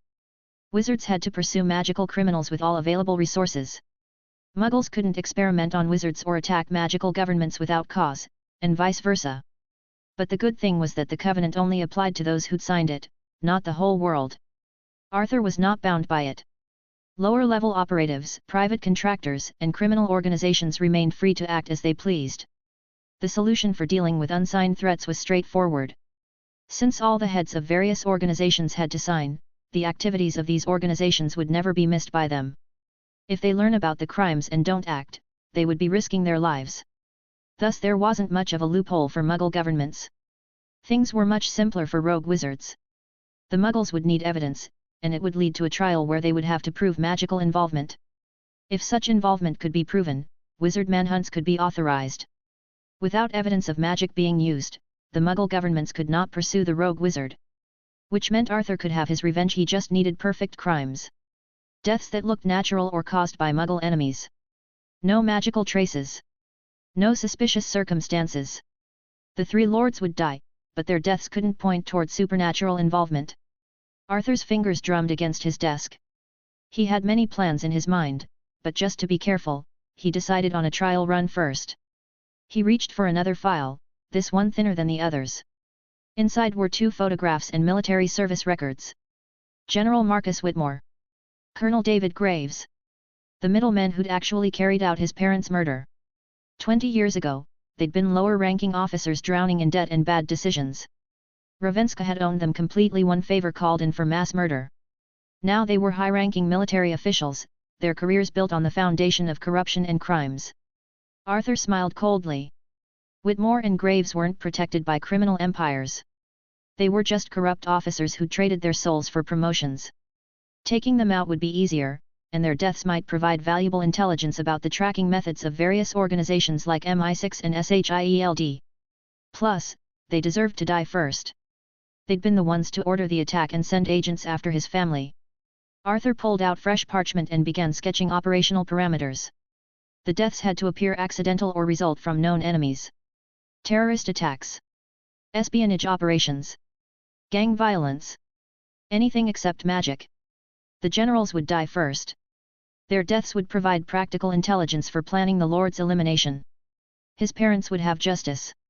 So would the countless victims of these criminal syndicates. And Arthur would deliver that justice without sacrificing his own future. This had started as personal revenge. Now it was something bigger. Pest control on a global scale. Chapter 89, Silent Retribution. A few days had passed since Arthur completed his reconnaissance of the three lords and decided to eliminate the middleman first. He'd analyzed his 2 targets and the methods he could use to deal with them without causing innocent casualties. With such constraints, he couldn't use explosives and had to restrict himself to silent assassinations. Which brought him to a run-down warehouse in East London at 2 in the morning. According to Ravenska's memories, this facility served as a distribution hub for one of his arms trafficking operations. More importantly, it housed a laboratory where they developed specialized solutions for problem elimination. The poison Arthur needed was stored in a vault 3 levels underground. It would be poetic justice to use poison gained from Ravenska's criminal warehouses to cause the deaths of those responsible. The warehouse was heavily fortified. Motion sensors, thermal cameras, armed guards rotating every 4 hours.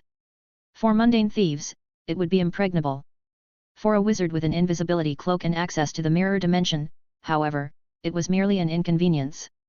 Shifting to the mirror dimension, Arthur walked through heavily guarded doors without triggering any sensors or alarms. First, he made his way to the security room. He stunned the guard and switched off all the cameras couldn't leave digital evidence. After placing monitoring wards to alert him if anyone came to check, Arthur left the room. Soon he found the lab's cold storage where the poisons were kept. There wasn't much protection there, arrogance born of believing their security was impenetrable. Inside the cold storage, shelves were lined with vials, syringes, and containers marked with symbols that promised creative death. Arthur located what he'd come for, a clear liquid labeled Compound 7 in Cyrillic letters. The perfect assassination tool, from what Arthur had researched. Absorbed through skin contact. Death within minutes. Most importantly, it was manufactured and used by at least 12 different criminal organizations worldwide. When bodies started dropping, everyone would have suspects. No one would look for magical involvement. Arthur pocketed several vials and erased all traces of his presence with carefully applied mystic arts. Returning to the security room, he repeated the same steps, restored the cameras and then silently woke the guard. Then he waited and watched from the mirror dimension. The guard stirred, looked around confused, and assumed he'd simply dozed off for a few minutes. A quick legilimency probe revealed no doubts or suspicions. Satisfied, Arthur returned home. Phase 1 complete. 4 days later, Ministry of Defense Charity Gala. The ballroom of the Grosvenor House Hotel buzzed with the controlled chaos of high society networking. Hundreds of military officials, government ministers, and foreign dignitaries filled the opulent space, champagne glasses catching light from crystal chandeliers. Arthur observed from the hotel's service corridors, invisible beneath his cloak. He'd spent 3 days studying General Marcus Whitmore's schedule to find the perfect opportunity. It hadn't been difficult. The man was a consummate politician who never missed a chance to advance his career through strategic connections. Currently, Whitmore held court near the Champagne Fountain, regaling a group of young ministers with war stories that were probably fabricated. His dress uniform gleamed with medals earned through corruption rather than valor. Arthur prepared the Compound 7 filled needle concealed in his palm and waited for the perfect moment. It came an hour into the event, when Whitmore moved toward the main reception line where visiting foreign ministers were greeting attendees. The crush of bodies, the constant movement, the formal protocol of handshakes and brief conversations created ideal cover. Arthur drifted through the crowd like smoke. As Whitmore raised his arm to pat a colleague's shoulder after greeting the German defense minister, Arthur struck. The needle pierced Whitmore's upper arm through his dress uniform, a tiny pinprick barely noticeable amid the evening's festivities. Whitmore winced and glanced down but saw nothing unusual. Arthur had already melted back into the crowd and shifted to the mirror dimension to watch the show unfold. 2 minutes later, General Marcus Whitmore stumbled. "Sir? Are you feeling all right?" A young lieutenant caught his arm as Whitmore swayed. The general's face had gone ashen. Sweat beaded on his forehead despite the ballroom's perfect climate control. "I feel rather." He collapsed onto the marble floor. Chaos erupted. Military personnel shouted orders while someone screamed for a doctor. Security began cordoning off the area as Whitmore convulsed, foam bubbling from his mouth. Arthur watched from the mirror dimension as paramedics fought desperately to save a man who'd been dead the moment the needle found its mark. 23 minutes later, they pronounced General Marcus Whitmore dead of apparent cardiac arrest. Arthur remained long enough to observe the initial investigation. Agents and detectives swarmed the scene, questioning witnesses and analyzing everything Whitmore had consumed or touched. The immediate assumption was foreign assassination, but by whom? Russian operatives, one investigator muttered to his partner. Has to be. The general was spearheading our new Baltic defense initiative.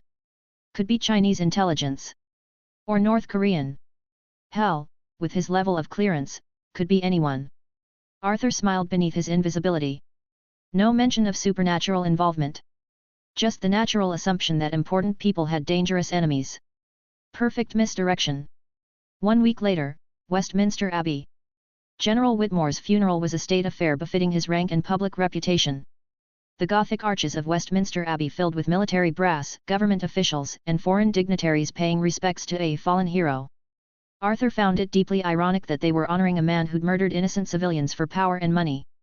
Colonel David Graves stood in the front row beside Whitmore's widow, his face a practiced mask of grief. As Whitmore's former aide and current head of Special Forces operations, Graves was handling much of the funeral protocol. Which meant he was shaking hundreds of hands. Arthur positioned himself near the Abbey's main entrance, invisible and patient. The funeral service lasted 90 minutes, hymns, eulogies, and military honors for a man who deserved none of them. Then came the receiving line where mourners offered condolences to family and colleagues. Graves stood beside the general's widow, accepting sympathy and sharing fabricated fond memories of his murdered partner in crime. Arthur prepared another needle filled with Compound 7. The line moved with funeral solemnity. Foreign military attaches, government ministers, fellow officers all offering respects with formal handshakes and brief words of comfort.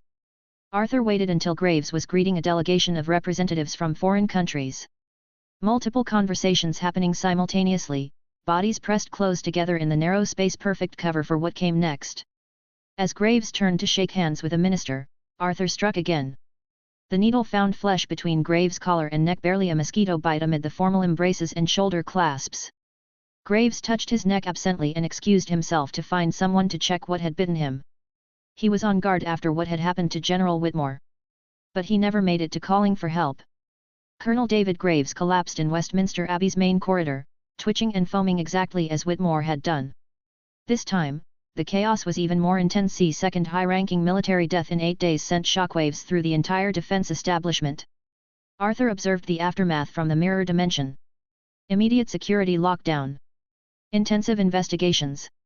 Frantic assumptions about coordinated foreign intelligence operations. "This is systematic," one agent told his superior. "Someone's targeting our command structure with surgical precision." Russians.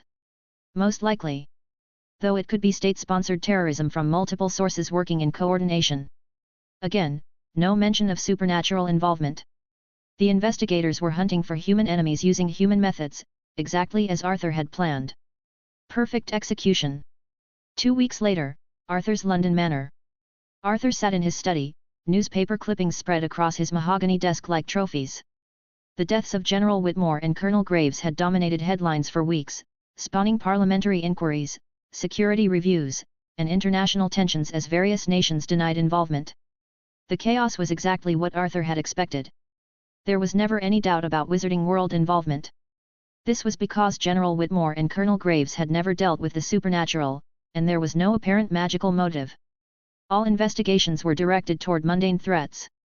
Compound 7 was documented as a tool of Russian, Chinese, Iranian, and North Korean intelligence services. The poison's origin remained untraceable through conventional forensics. The delivery method was a complete mystery. Arthur had successfully proven his assassination protocol worked flawlessly. Now he could focus on the primary targets: Lords Ravenska, Greycairn, and Ashridge. Finding the right opportunity where all three would be present simultaneously would require patience, but Arthur had waited many years for justice. A few more days meant nothing. Killing them in their heavily warded estates would inevitably raise suspicions about supernatural involvement. Public assassinations were ideal during chaotic social events; they would point investigators toward conventional enemies and known criminal rivalries. Arthur closed his files and opened a portal to Camartage. Despite his focus on revenge, he maintained his training schedule at the mystical sanctuary. The next morning, Camartage. Arthur finished his meditation in the courtyard as dawn broke over the Himalayan peaks. The familiar routine of breathing exercises and dimensional energy channeling helped center his mind, though thoughts of his assassination campaign never completely faded. As he rose from his lotus position, a fellow trainee approached him. Arthur remembered seeing him around the sanctuary, a man in his late 20s who joined only a few months after Arthur arrived. "Hayes," the trainee said, "the Sorcerer Supreme requests your immediate presence in her office." Arthur didn't think much of the summons and made his way through Camartage's ancient corridors toward the Ancient One's chambers. Chapter 90, The Weight of Power. The Ancient One's chambers felt smaller than usual as Arthur sat across from her, the weight of unspoken knowledge hanging between them. She rarely called individual students for private meetings unless something significant was happening, so this sudden meeting was a shock. "Tell me, Mr. Hayes," the Ancient One began, her ageless eyes studying him with uncomfortable intensity, "what have you been occupying yourself with recently? Is there anything you feel you should share with me?" Arthur considered deflecting or offering half-truths, but something in her expression told him she already knew more than she was letting on. "I've been pursuing justice," he said finally. "For my parents." "Ah." She leaned back slightly, as if this confirmed a suspicion. "And what form does this justice take?" Arthur met her gaze directly. "About 8 years ago, my parents were murdered by hired killers. Recently, I discovered who was responsible. I'm currently taking revenge against those perpetrators." The Ancient One nodded slowly. I see. And how extensive is this revenge? 3 corrupt lords who ordered the killings, plus the military officers who carried them out. Arthur paused, then decided on complete honesty. Though there's a high chance the scope will expand when I finish my revenge. In what way? The 3 men aren't ordinary crime lords. They're backed by some of the most powerful criminal organizations in the world today: Hydra, the Hand, the 10 Rings. Their operations span continents. Human trafficking, arms dealing, systematic murder. The suffering they've orchestrated. Arthur's voice tightened as he remembered Grey Cairn's memories of kidnappings and human trafficking. And so you've appointed yourself judge and executioner, the Ancient One observed, though without condemnation. Someone has to, Arthur replied firmly. These people operate above conventional law. They have wealth, political protection, international connections. Traditional justice can't touch them. The Ancient One was quiet for a long moment. You speak with conviction, and I see you are convinced that the path you've chosen to follow is right. Is there any way I can dissuade you from taking this dark path? Arthur's jaw tightened. Earlier, maybe. Before I saw what all they'd done. But after witnessing their memories, seeing the systematic evil they represent, I can't just walk away. Children torn from families, innocent people murdered for profit, entire communities destroyed for convenience. After knowing that, how could I do nothing? But this is simply how the human world functions, the Ancient One said gently. Corruption, crime, suffering, these have existed throughout history. How much can one person truly change? Kill one criminal lord, and another rises to take his place. Eliminate one organization, and 2 more emerge to fill the power vacuum. Arthur nodded slowly. You're probably right. But after the horrors I've seen, I can't leave them alive to continue committing more atrocities. Maybe I'll have to deal with their replacements too. Arthur's voice grew quieter. Maybe new villains will emerge who are equally terrible. But as long as our paths don't cross and I don't witness their crimes firsthand, I can live with the comfortable illusion that everything is fine. It's the knowledge that becomes the burden. The Ancient One regarded him thoughtfully. So this isn't entirely about revenge anymore. Arthur considered the question seriously. It's still partly about revenge, he admitted. My parents deserved better than to die for refusing to help criminals launder stolen money. But it's become something larger. These 3 men represent a level of systematic evil that I can't simply ignore, now that I know about it. I understand your convictions, the Ancient One said, rising from her chair. They remind me of my own younger self. She walked to the window overlooking the courtyard. I was like you once, Arthur. In my early years as a sorceress, I witnessed terrible atrocities committed by kings and warlords across different realms. I tried to correct them, to guide them toward better paths. What happened? I failed. Repeatedly. Her voice carried the weight of centuries. Every time I intervened directly, I either failed to create lasting change, or I inadvertently made things worse. Remove a brutal king, and his even more vicious brother takes the throne. Eliminate a warlord, and his lieutenants tear the kingdom apart fighting for succession. Stop one tyrant, and create the conditions for 3 more to emerge. Arthur absorbed this, but his resolve didn't waver. Maybe that's true. But I still have to try. Someone wise said that with great power comes great responsibility, and while I question that philosophy, I can't completely dismiss it either. I have the knowledge and ability to stop these specific monsters. How can I ignore that obligation? The Ancient One turned back to face him. And what of the consequences? Your actions will have ripple effects you cannot foresee. Inaction also has consequences, Arthur replied. Every day these men continue operating, more people suffer and die. At least action gives their victims a chance at justice. The Ancient One returned to her seat, studying him carefully. Your determination is familiar. But this brings us to an important discussion about why our order maintains the principles it does. She gestured toward the window where students practiced in the courtyard. Look at them, Arthur.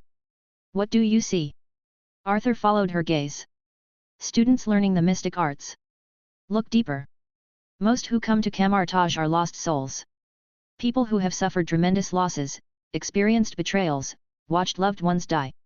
They arrive here broken, angry, seeking answers or revenge. Arthur remained silent, sensing this was crucial. Marcus Chen, whose family was killed in a terrorist bombing. Sarah Mills, who lost everything to corporate corruption. David Torres, whose sister was murdered by cartel violence. The Ancient One's voice was gentle but firm. They all came here with rage in their hearts, seeking power to right the wrongs done to them. What happened to them? They found peace. Distance from their pain. Purpose beyond vengeance. This sanctuary exists not just to train sorcerers, but to heal souls and provide perspective on the larger mysteries of existence. Arthur began to understand where this was leading.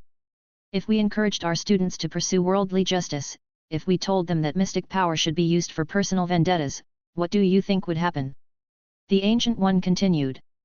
Every lost soul who arrives here would see this place as a training ground for revenge rather than a refuge for healing. She stood again, pacing slowly. Camartage would become a recruitment center for supernatural vigilantes. Our secrecy would vanish within a generation as dozens of sorcerers went forth to settle old scores. The peaceful environment necessary for spiritual growth would be destroyed. Arthur nodded slowly.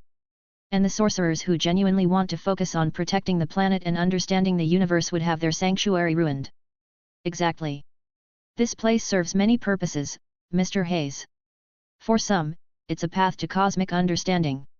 For others, it's a shelter from the world's cruelties. For all, it's a chance to find meaning beyond their personal pain. The Ancient One sat back down. Your situation is unique. You didn't come here broken and seeking revenge. You discovered this mission only recently. But the principle remains the same.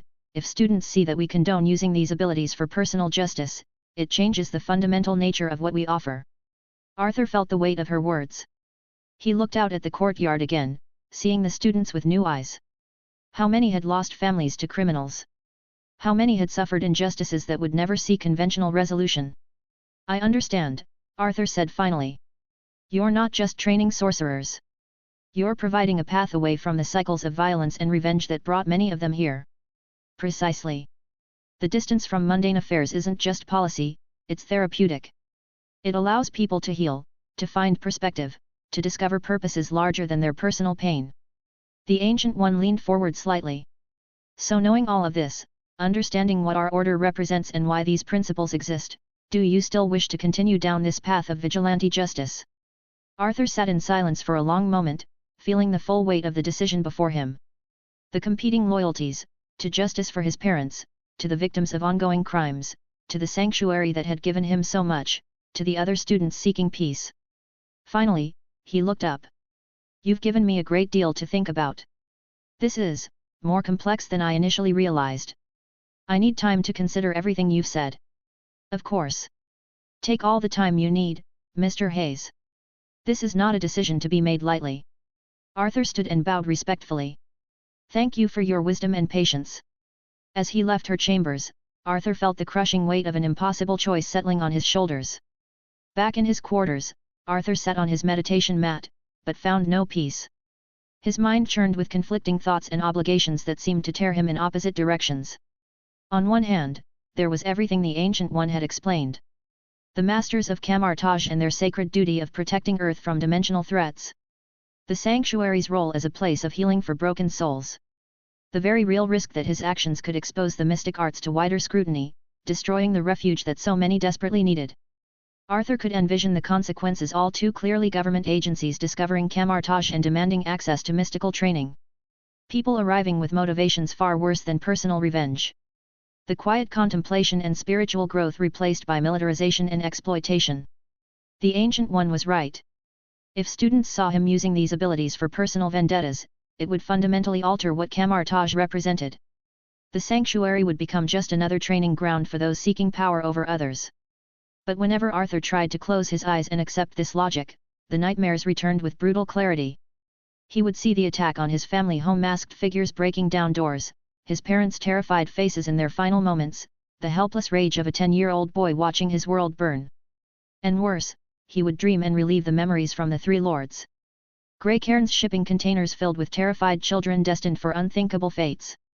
Ravenska's weapons flowing to terrorists and warlords. Ashridge's financial networks enabling every form of human misery imaginable.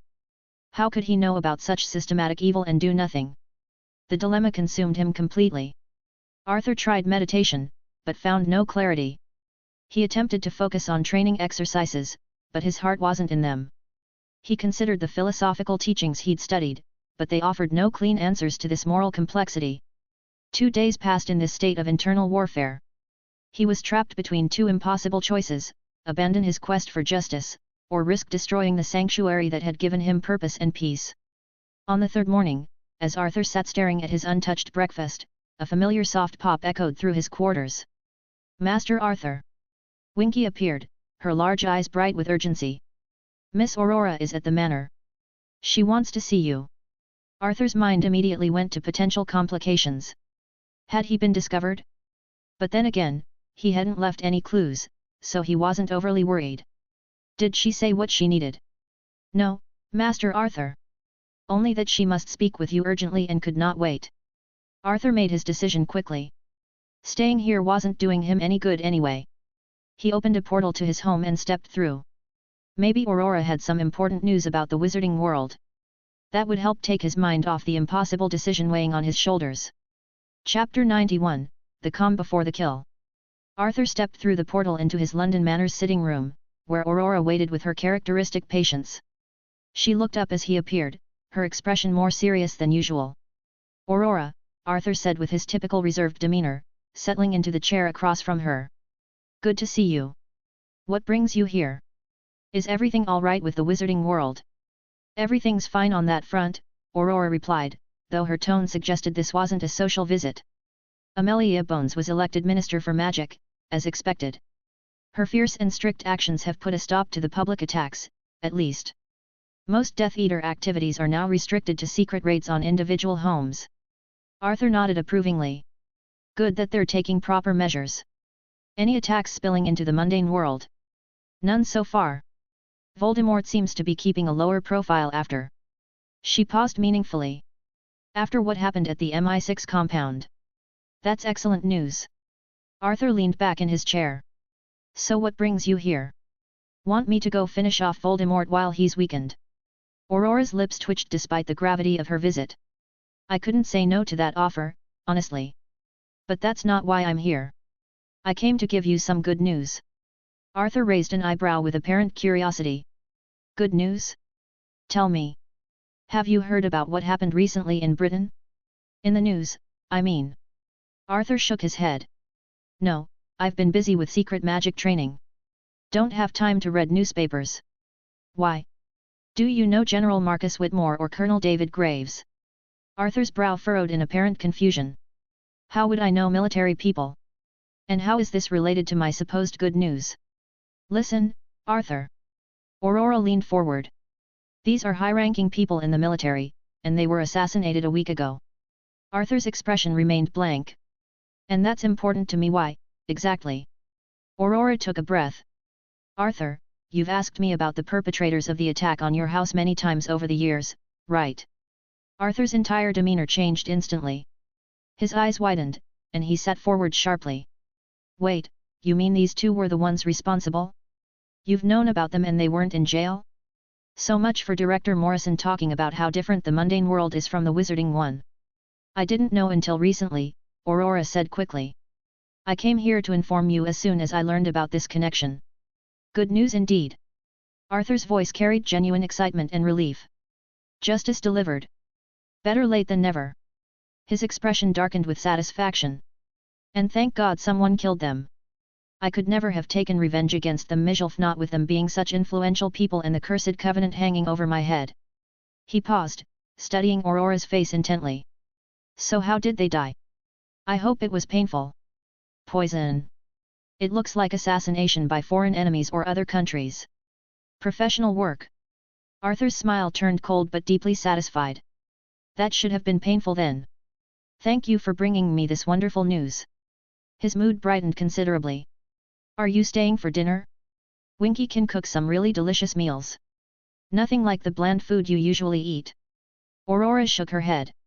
"No, I don't have time. These two deaths have all of us working overtime investigating the implications." Arthur shrugged dismissively. "Don't think I can offer any help there. I'm rooting for the assassins, frankly." "Me too," Aurora admitted quietly. "Don't tell anyone I said that. Your secret's safe." Arthur stood as Aurora prepared to leave. "Well, you'll have to return for that dinner when things quiet down. I will. Aurora moved toward the door. Can't say no to good food. Thank you again for the good news, Arthur called after her. I think I'll visit my parents' graves tomorrow and share the news with them. Aurora walked out of the manor and slipped into the waiting car. Inside, Director Helena Morrison sat in the passenger seat, her silver hair catching the afternoon light streaming through the windshield. As Aurora closed the door and started the engine, Morrison spoke without preamble. So? What do you think? Was he responsible for the killings? Aurora shook her head firmly. No. He was genuinely surprised and happy hearing the news. I could actually see the tension leave his eyes when I told him. He became much more friendly after that, even offered for me to stay for dinner. She paused thoughtfully. You know, the fact that I couldn't help get justice for his parents has been a barrier between us for years. It looks like that's finally on the path of being resolved. Morrison nodded slowly. Good. Let's go then. But I want you to assign some agents to keep watch on this property. Aurora glanced at her superior in surprise. Why? You still doubt him? Those assassinations were clearly done by top-tier killers with advanced skills in disguise and stealth. Where would Arthur get training like that? And no magic was found at the sites. Morrison's expression remained grim. After what I witnessed that night at the compound, I believe nothing is impossible for him. But the surveillance isn't just about suspicion, it's protection too. The backers of those two officers are actively hunting for whoever killed them. Mr. Hayes will surely be on their suspect list. I'd rather have my agents deal with any threats than have him kill the killers sent after him. That would create even more complications. Aurora considered this reasoning. Fine. I'll assign a surveillance team. Are these backers very powerful? Should we prepare for serious trouble? Very powerful. And trouble has already started. Morrison's voice was heavy with concern. I've received reports of multiple murders across London, people being systematically eliminated. I suspect the backers are working through a list of potential suspects. The car fell silent as Aurora processed this disturbing information. She started the engine and pulled away from the manor, both women lost in thought about the dangerous game being played around them. Neither noticed the subtle shimmer in the air near the manor's gate. After the car disappeared around the corner, Arthur materialized from beneath a powerful disillusionment charm. He'd been hidden near the entrance, listening to every word through magically enhanced hearing. A satisfied smile played across his lips. His performance had been flawless from the looks of it. Aurora was completely convinced of his innocence and relief. Even Morrison, suspicious as she was, seemed to accept that Arthur wasn't their assassin. But the conversation had revealed far more than just the success of his deception. The three lords were already killing innocents in their search for him. Morrison's reports of systematic murders meant they were working through suspect lists, eliminating anyone who might have had motive or opportunity. Arthur's jaw tightened. More innocent people dying from the actions of the monsters. The decision he'd been agonizing over for days had just been made for him. With the criminal organizations actively hunting and killing, with the possibility of threats coming directly to his door, he had no choice but to finish what he'd started. The lords had to die, and they had to die soon, before more innocents paid the price for their paranoia. Arthur walked back toward his manor, his mind already shifting to operational planning. Since he was going against the Ancient One's advice and proceeding with the killings, he had to ensure certain precautions were taken. He had to be absolutely certain that no trace of magic or mystic arts appeared in his future operations. If the fights were recorded somehow, nothing should point back to wizards or sorcerers. He also couldn't use his real face for the actual assassinations. Identity concealment was crucial. Arthur settled into his drawing room, methodically going through his list of necessary precautions. The three lords thought they were hunting a mundane assassin with conventional training and resources. They had no concept of what was actually coming for them. His parents would finally have their justice, the victims of the criminal empires would be avenged, and Arthur would remain a ghost that no investigation could trace. The revenge was about to reach its conclusion. Chapter 92, The Hunt Begins. Arthur materialized inside Ravenska's estate under the cover of his invisibility cloak. He'd come to study his target's patterns, to find the perfect moment to implement justice. But something was wrong. The very air felt different, charged with anxiety instead of the usual controlled menace. Guards patrolled with jerky, nervous movements rather than their customary predatory grace. Servants scurried through corridors with downcast eyes, their whispered conversations dying the moment footsteps approached. It took less than 10 minutes of searching to confirm his growing suspicion. Lord Ravenska was gone. In the wine cellar, Arthur found the head butler cataloguing bottles with hands that trembled like autumn leaves. A gentle surface probe of the man's mind revealed the truth. 3 days ago, immediately after news of Graves' death reached the estate, Ravenska had departed with minimal luggage and maximum security. No one knew where he'd gone. Arthur's jaw tightened. The deaths of Whitmore and Graves had spooked Ravenska. Grey Cairn's estate told the same story.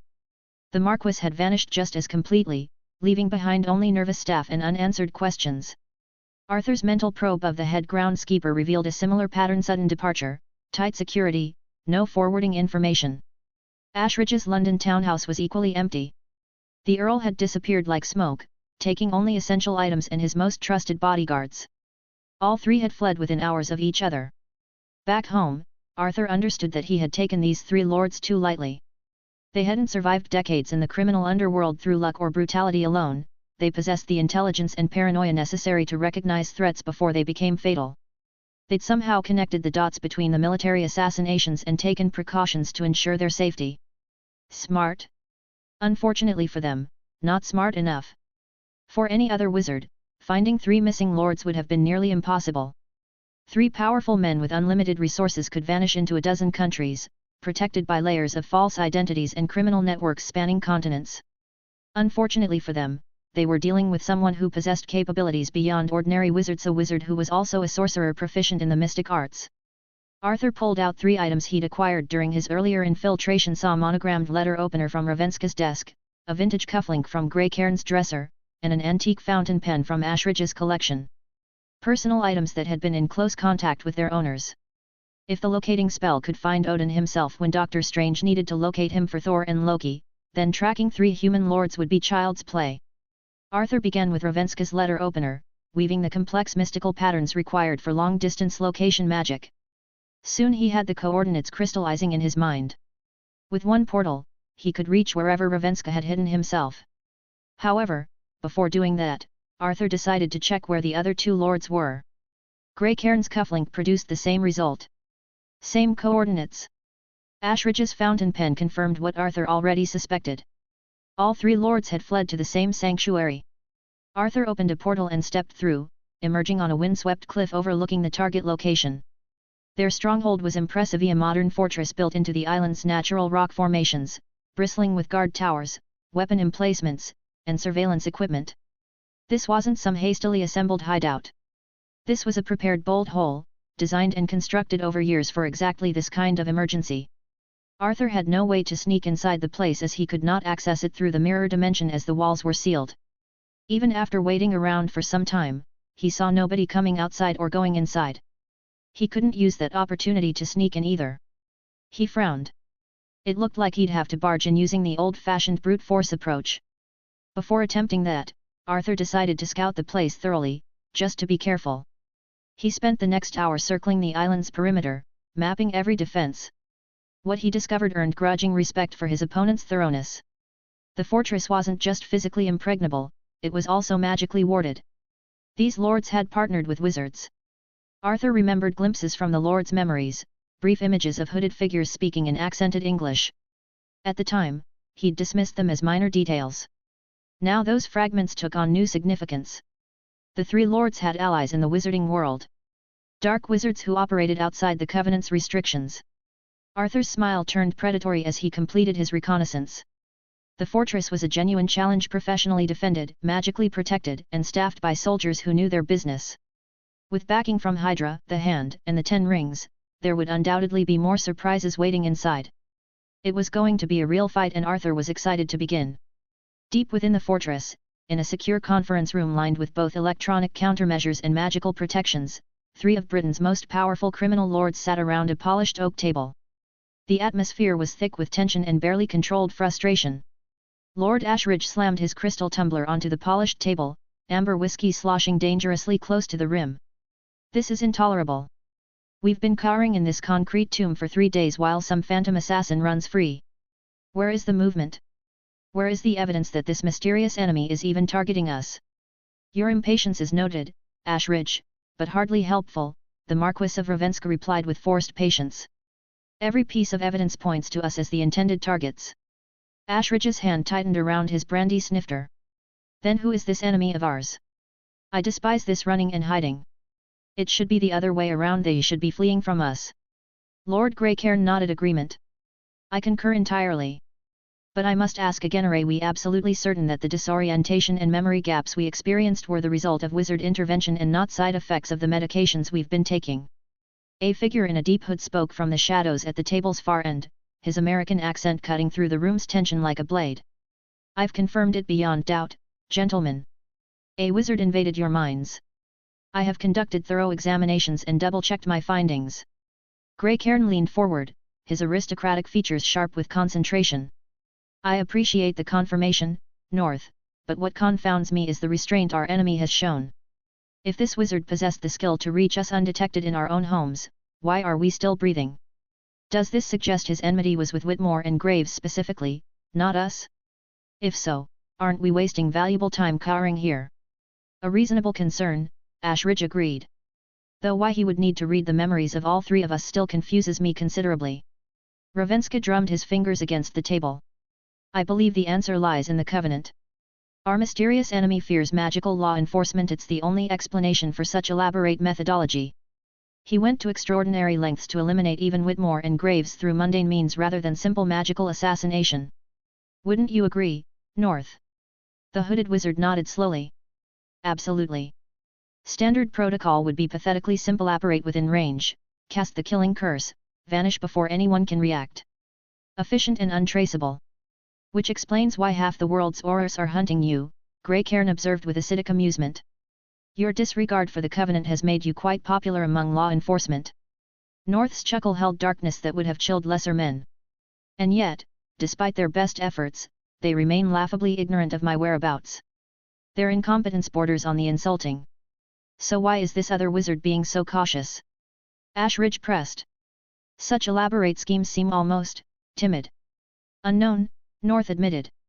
Given the skill demonstrated in infiltrating your estates and eliminating the military targets, I can confirm he possesses more than sufficient power to evade Auror pursuit. His restraint is puzzling. Ravenska smiled coldly. Perhaps he has reasons we cannot perceive. But his caution has proven advantageous for you, as it allowed us to detect the threat and retreat to this sanctuary. Now we simply identify our enemy and eliminate him.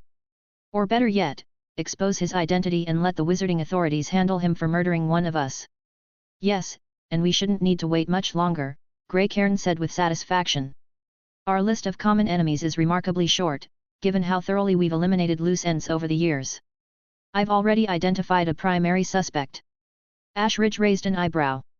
Indeed? Who? Do you recall Hayes? Ashridge paused, searching his memory. The investor? The one who refused our partnership offers. Precisely. His child survived the operation, boy who subsequently lived under MI6 protection. It appears, Ravenska, that your cleanup efforts were somewhat incomplete. Ravenska's expression darkened. I clearly remember dispatching operatives and receiving confirmation of the target's elimination. Either my people misunderstood their orders, or they proved catastrophically incompetent. I shall address this oversight personally once our current crisis is resolved. See that you do, Ashridge said curtly, his tone carrying the weight of shared criminal authority. But returning to the matter at hand, do you suspect this child is a wizard? He would be 17 or 18 by now. North, are adolescent wizards capable of such sophisticated operations? North shook his head dismissively. Absolutely not. Particularly in this region. The education at their wizarding school is demonstrably substandard. Which is why I find your suspicions highly unlikely. Which leads to an alternative theory, Greycairn continued thoughtfully. Perhaps the boy himself isn't the threat, but he's acquired a powerful backer, a powerful wizard. The uncertainty is precisely why I haven't acted on this suspicion. I require concrete evidence before taking measures. My people are currently gathering intelligence, and once we have proof, we can direct the appropriate authorities to handle him. A sound strategy, Ashridge agreed, though his tone suggested lingering frustration. But are we truly secure until then? I confess, I don't entirely trust these accommodations. I would feel considerably safer in one of my own facilities. Ravenska's voice carried supreme confidence. Your concerns are groundless. This island exists on no official charts, and the fortress itself is constructed from military-grade materials that could withstand a direct missile strike. My security personnel are the finest money can recruit, equipped with weapons that could stop a small army. Nobody is penetrating this facility. The moment those words left his lips, alarms began shrieking throughout the complex. Red warning lights bathed the conference room in pulsing crimson as the fortress's sophisticated security systems detected an impossible breach. All 4 men froze, the irony of Ravenska's timing not lost on any of them. "Well," Grey Cairn said dryly, "I believe our enemy has found us." Chapter 93, Death Walks the Halls. Some time earlier, Arthur stood before the mirror in his London manor, making final preparations for the assault. He had returned from the island for a strategic wardrobe change. This attack required the right equipment. The Kree armor hugged his enhanced physique like liquid metal, its alien technology humming with barely contained power. Over this advanced battle suit, he draped layers of black cloth, transforming the extraterrestrial armor into something resembling traditional ninja garb. He'd initially planned extensive disguise, but after reviewing his attack strategy, Arthur decided such secrecy was unnecessary. A simple mask covering his mouth would suffice. Satisfied with his preparations, Arthur draped the invisibility cloak around himself and operated back to the windswept island fortress. The North Atlantic wind howled across the rocky outcropping where Arthur materialized, invisible to the fortress's sophisticated surveillance systems. The fortress loomed before him, its defensive systems active and alert, guard towers sweeping approaches with searchlights that cut through darkness like silver blades. The invisible Arthur moved ghost-like through the perimeter, past countless guards and cameras, until he reached the fortress's main wall. To any hypothetical observer capable of seeing through his concealment, what happened next would have seemed bizarre. Arthur simply lay down on the cold stone and closed his eyes, as if taking a nap in the middle of a military operation. The explanation became clear moments later when Arthur's astral form separated from his physical body. Astral projection was perfectly suited for infiltrating sealed facilities. Once he'd mapped the interior from his spiritual vantage point, he could apparate or portal directly to any location within. The advantages were overwhelming. In astral form, Arthur could pass through any barrier, observe without detection, and gather intelligence with complete impunity. He drifted through the fortress wall like smoke through glass. The interior was a marvel of military engineering. Corridors branched in efficient patterns, designed to channel intruders into kill zones while providing defenders with overlapping fields of fire. Arthur counted the opposition as he moved deeper into the complex. Over 60 armed guards with automatic weapons patrolled in coordinated patterns. Their equipment was military-grade body armor, night vision goggles, communication systems that would have impressed special forces operators. These weren't hired thugs, they were professionals. But the guards were merely the first layer of defense. Arthur's astral form passed through a training area where figures moved with inhuman grace. Ninjas most likely trained by the hand-practiced deadly kata behind traditional masks. He counted 20 of them, their movements fluid as water, precise as clockwork. In another section, Arthur discovered something that gave him pause. 5 individuals who appeared ordinary at first glance, but radiated an unmistakable aura of barely contained violence. Their muscular frames suggested chemical or technological enhancement, and they carried themselves like predators constantly on the edge of explosive action. Failed super soldiers, Arthur concluded. Probably products of Hydra's endless attempts to recreate the super soldier serum. The fortress was exceptionally well defended. Finally, Arthur's astral form reached the facility's hearth-secure conference room where his targets waited.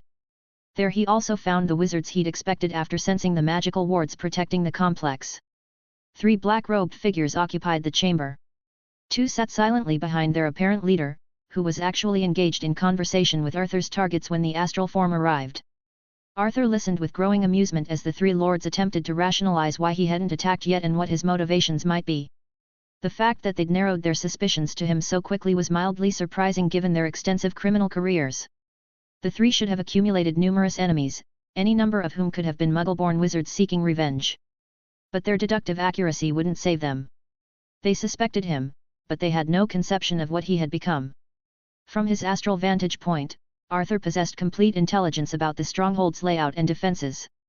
If he chose, he could end everything in minutes, return to his body, apparate into the weapons storage he'd observed, acquire some explosive charges, and reduce the fortress to rubble with precisely placed detonations.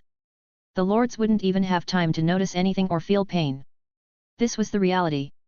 With his current abilities, unless Arthur faced cosmic-level threats, there was genuinely no challenge. But Arthur deliberately rejected that efficient approach. Where would be the satisfaction in that? He had waited years for this revenge, denied a target until recently. Now that justice was finally within reach, he intended to savor every moment.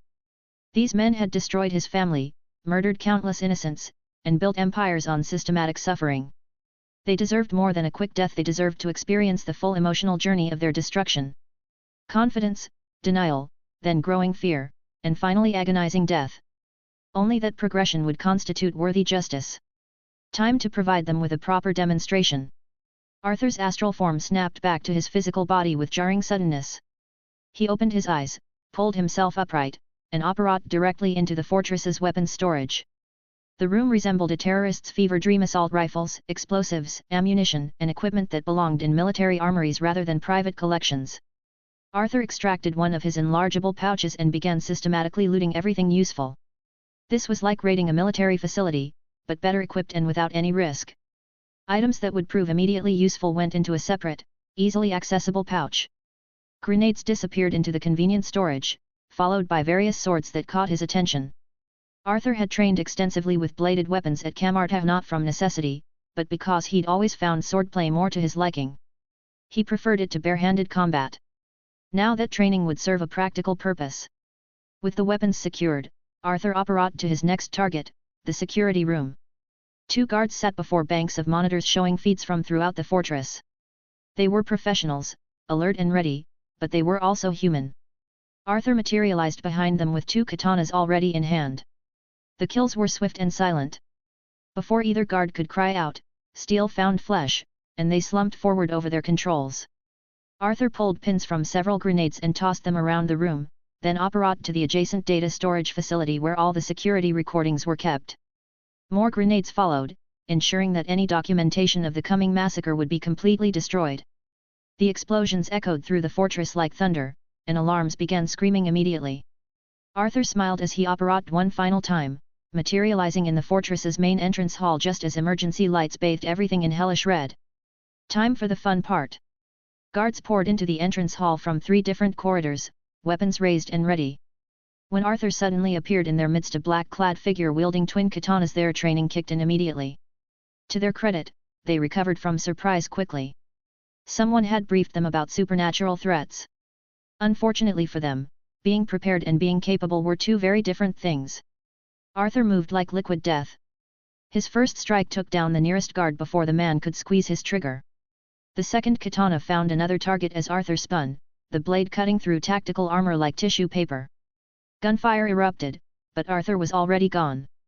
He reappeared behind a cluster of guards, steel singing as it carved through flesh and bone. The months of sword training at Camartage, combined with his enhanced reflexes and the ability to teleport at will, created a fighting style that was both elegant and absolutely lethal. Arthur had always admired the ninja techniques from the Naruto anime of his previous life. He was inspired by their methods of appearing anywhere on the battlefield, striking like lightning before vanishing again. Now Arthur was living that fantasy, and it exceeded even his ambitious expectations. The one-sided massacre continued as Arthur fought his way deeper into the fortress. Guards fell before his blades like wheat before a scythe, their superior numbers meaning nothing when their enemy could appear anywhere, strike without warning, and vanish before they could retaliate. They couldn't even fire indiscriminately, as their own personnel were constantly in the line of fire. Arthur's path was clear. He knew exactly where the lords were hiding, and nothing was going to stop him from reaching them. The increasing number of corpses littering his wake didn't faze him in the slightest. In the secure conference room, the 4 conspirators listened to the sounds of battle echoing through the fortress's corridors. "What is happening out there?" Ashridge demanded, his usual composure finally cracking. "Is it the wizard?" Ravenska stared at the blank television screen that should have been showing security feeds. "Can't tell. It looks like the cameras were taken out first. We were right, this wizard doesn't want to break the covenant. He's trying to hide everything. What I want to know is how he found us so quickly," Greycairn said, his aristocratic features tight with worry. "Do wizards have tracking spells that sophisticated?" North shifted uncomfortably in his chair. "Not that I know of. Most advanced magic is closely guarded, never shared. But there might be specialized tracking methods I'm not familiar with." "That's not encouraging," Greycairn muttered. We're dealing with a very dangerous enemy. Perhaps we should evacuate with North's help and let the guards handle this intruder. If he proves too difficult, we can seek protection from the wizarding authorities. It's their responsibility to police their own. North shook his head grimly. I've already tried. Our intruder has done something clever. He's modified the protective wards I placed around this facility. They've been turned into anti-apparition barriers. We're trapped until he's dealt with. Then let's use the escape tunnel, Ashridge suggested. That's a last resort option, and there's no need to panic yet, Ravenska said, though his voice carried significantly less confidence than usual. My guards can handle any lone wizard. We also have the enhanced operatives and the ninjas as backup. Exactly, North agreed. No wizard can walk through a storm of bullets and survive. And the enhanced individuals, well, I can tell you that if I'm not careful, they could kill me before I cast my first spell. Then we wait and see, Greycairn decided, though his tone suggested he didn't like their options. I just wish we knew what was happening out there. The sounds of gunfire had ceased, replaced by an ominous silence that was somehow more frightening than the chaos that had preceded it. Arthur stood in a corridor lined with the bodies of the fortress's remaining guards, katanas dripping crimson in the emergency lighting. The armed resistance had been eliminated with surgical efficiency. Then the lights went out. Arthur sensed movement in the darkness, multiple figures approaching with predatory silence. His enhanced hearing picked up the whisper of cloth against stone, the barely audible sound of controlled breathing. The ninjas had finally entered the fight. Darts whistled through the air where Arthur had been standing, but he was already gone, teleporting to safety as projectiles struck empty space. Arthur quickly activated his Kree suit's night vision system. The helmet's visor slid into place, and suddenly the darkened corridor became perfectly clear. 20 figures in traditional ninja garb moved with inhuman grace, their positions calculated to trap any normal opponent. Unfortunately for them, Arthur was anything but normal. The massacre that followed was swift and decisive. Without the advantage of stealth, the ninjas found themselves outmatched by an opponent who could see them perfectly while teleporting at will. Arthur's katanas found their marks with mechanical precision, and within minutes, the hand's elite operatives were scattered across the corridor floor. Arthur continued his inexorable advance toward the conference room, stepping over the bodies of those who'd tried to stop him. He was almost there when 5 figures emerged from a side corridor to block his path. Arthur paused, studying his final obstacles. They were as massive as he had seen them in the astral form. Easily 6.5 feet tall, with muscle mass that spoke of serious enhancement. But it was their eyes that caught his attention. Bloodshot. Dilated. Desperate. As Arthur watched, all 5 produced syringes and injected themselves with a substance that made their veins bulge black against their skin. They began to convulse, their already impressive frames swelling further as whatever they'd taken coursed through their systems. Arthur observed their transformation into a frenzied state following the injections. They were dying. Thought injections were clearly a last resort that would burn out their enhanced metabolisms within minutes. But for those few minutes, they would be incredibly dangerous. The first enhanced soldier charged with inhuman speed. Arthur sidestepped and brought his katana around in a perfect arc, aiming for the man's neck. However, to Arthur's surprise, the soldier punched the blade with his bare hand. The impact sent the katana flying, and Arthur barely teleported away in time to avoid another punch that would have caved in his ribcage. Arthur discarded his remaining katana and drew a heavier sword from his pouch, a knight's blade designed for cutting through armor. These opponents required more substantial weapons. The fight that followed was brutal but brief. The enhanced soldiers had gained incredible strength and pain immunity, but they'd also lost most of their reasoning capacity. They attacked with berserker fury, leaving themselves open to counterattacks. Arthur's enhanced physique, product of both rigorous training and the magical ritual, proved equal to their chemical enhancements. And he was faster, smarter, and infinitely more skilled. They stood no chance. One by one, he cut them down, his blade finding the gaps in their guard while he danced away from their clumsy retaliation. When the last enhanced soldier fell, Arthur stood alone in the corridor, breathing slightly heavily but with a lot of stamina left and uninjured. Ahead lay a single reinforced door. Behind it waited the 3 men who had destroyed his family. Arthur wiped his blade clean and smiled coldly. It was time for vengeance. Chapter 94, The Gloves Come Off. Arthur slowly sheathed his bloodied sword and drew his wand instead. The next battle would be against wizards, and he had to admit was looking forward to getting some real combat experience in magical dueling. Standing before the reinforced door that separated him from his targets, Arthur's thoughts returned to his impromptu decision to use apparition and by extension, magician in the earlier fights. It had been a spur-of-the-moment choice, triggered by seeing evidence of wizards collaborating with crime lords and listening to their discussion about North, a notorious rogue wizard who operated freely across international boundaries. The reason Arthur had originally considered going to such lengths to avoid magic during his vigilante activities was simple: he didn't want any scuffle between mundane authorities and himself to spiral out of control and spark a war between the wizarding and mundane worlds. Such a conflict would be catastrophic, potentially ending life on Earth as he knew it. But after encountering North, Arthur realized he'd been overthinking the situation dramatically. If North could roam the world breaking the covenant without triggering interdimensional warfare, why should Arthur's case be any different? And unlike North, Arthur was considerably stronger and didn't need to spend his life running from various authorities.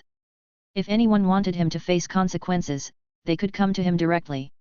Whether they would succeed was an extremely long shot. His new plan was to act with freedom, without excessive worry about his secrets leaking. He would still handle cleanup carefully and operate as secretly as possible, but he wouldn't go out of his way in fear of discovery. That level of paranoid caution simply wasn't necessary. These were his current thoughts, anyway. He was still young and prone to making mistakes. Maybe his perspective would change, but what mattered was that he made these decisions himself and wasn't being manipulated into anything. After that realization, Arthur pointed his wand at the door and cast a simple unlocking charm. Alohomora. With a soft click, the door was unlocked. Arthur kicked it open and walked inside with confident strides. However, the moment he stepped through the threshold, 3 jets of sickly green light streaked toward him with lethal intent. Acting on pure instinct, Arthur apparat to the far side of the room. That had been dangerously close. While he was extraordinarily powerful, the killing curse remained a significant weakness for any mortal except perhaps for the boy who lived. From his new position, Arthur observed 3 surprised wizards staring at the empty doorway where he'd been standing. They recovered from their shock quickly and began scanning the room for their mysteriously vanished target. When they spotted Arthur's smiling, masked figure, North spoke first. "How?" His American accent carried genuine bewilderment. "How were you able to apparate under these wards?" Arthur ignored the question entirely. "Where are Ravenska, Greycairn, and Ashridge?" One of North's companions stepped forward aggressively. "First answer our question, boy." Arthur's tone remained conversational. "No need. They should have escaped via some tunnel system. No worries, he'll visit them after taking you 3 out. In your dreams." North snarled. "Avada Kedavra." His associates immediately followed suit, 3 more killing curses lighting up the chamber like malevolent stars. Arthur apparat away again with practiced ease. "The killing curse again," Arthur observed with genuine disappointment. "Are the dark wizards across the pond also so limited in their spell repertoire? I'm disappointed. I'd heard good things about Macusa's educational standards." The calm attitude Arthur displayed in this deadly serious situation clearly got under his opponent's skin. They began casting spells continuously, their anger overriding tactical thinking. "Much better," Arthur said approvingly, then started summoning objects around the room into the paths of their hexes, blocking them effortlessly. But as time passed, Arthur realized he had underestimated these 3 wizards. They were casting non-stop without showing signs of magical exhaustion, and their aim remained precise despite their fury. Any mistake on Arthur's part would prove lethal. In the middle of the running battle, Arthur came to an uncomfortable realization: he had been underestimating his opponents far too frequently in recent conflicts.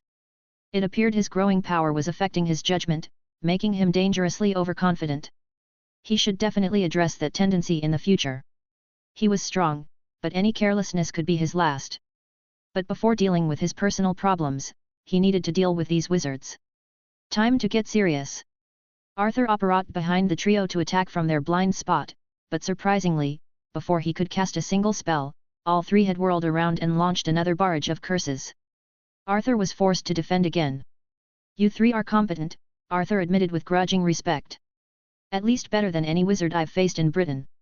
But you're still outmatched." Arthur understood how they were tracking him so quickly. They were listening to the distinctive cracks of apparition and using the sounds to predict where he would materialize next. But what if he tried something different? Arthur apparat again with deliberate noise. The 3 wizards spun toward the sound, wands raised and spells ready, but they didn't see their target. This was puzzling since they'd clearly heard 2 cracks of Arthur disappearing and one of him appearing. He should be visible somewhere. They got their answer when 3 cutting curses descended from above, striking the 2 associates with surgical precision. They collapsed instantly and would not be waking up again. North managed to conjure a shield charm at the last second, deflecting the curse aimed at him. He looked up in shock to see Arthur floating near the ceiling like a dark angel of death. "You can fly?" North's voice carried disbelief. "Yes. Quite simple really," Arthur replied casually. "You can't." The arrogant attitude combined with the deaths of his followers sent North into a rage. Enraged spells flew upward in a continuous stream. But Arthur simply operated away again, then attacked from a completely different angle. North proved his skill by blocking the spell again, but Arthur didn't relent. He began a relentless cycle: apparate, cast, apparate again, keeping up constant pressure from unpredictable angles. North did his best to defend and find opportunities to counterattack, but even though he possessed impressive magical stamina, his physical endurance was more limited. All the spinning, diving, and rapid movements required to track Arthur's attacks were exhausting him steadily. Eventually, fatigue led to his first mistake. The mistake proved costly, as Arthur's severing charm took away North's left hand at the wrist. The American wizard screamed in agony and collapsed to his knees. A following expelliarmus miss from Arthur sent his wand skittering across the floor. "You fought well," Arthur acknowledged, "but you have the same weakness as most wizards. Too much ego to understand your physical limitations and work to address them." "What are you?" North gasped through his pain. "Just a Muggle-born wizard," Arthur replied simply. North's laugh was bitter. "I lost. Kill me. Being defeated by a kid is embarrassing enough. I don't want to listen to your taunts." "Can't a wizard have some fun after a long battle?" Arthur asked with mock disappointment. "You should hurry," North said through gritted teeth. "Your real enemies should be far from this island by now.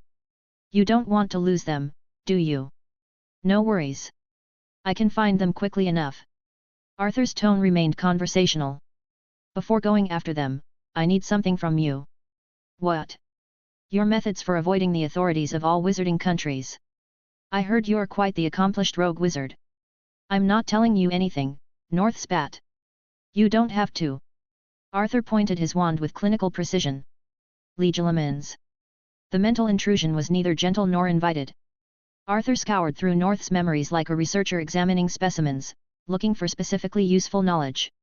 After thoroughly exploring the wizard's mind, he found what he was seeking: North's hidden sanctuary where he kept his collection of forbidden magical tomes.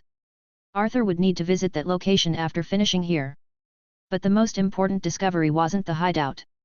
It was a sophisticated spell that could scramble and completely hide magical signatures in ways that made them impossible to trace back to any individual caster. It appeared Arthur wouldn't need to prepare for conflicts with all governments, magical and mundane, just yet. He could use this spell to hide all traces of his magical involvement. His current cleanup methods using mystic arts were experimental, and he wasn't sure if they worked against all wizarding authorities. This spell, however, had worked for North for years, so it would work fine for him too. To test its effectiveness, Arthur cast the signature masking charm.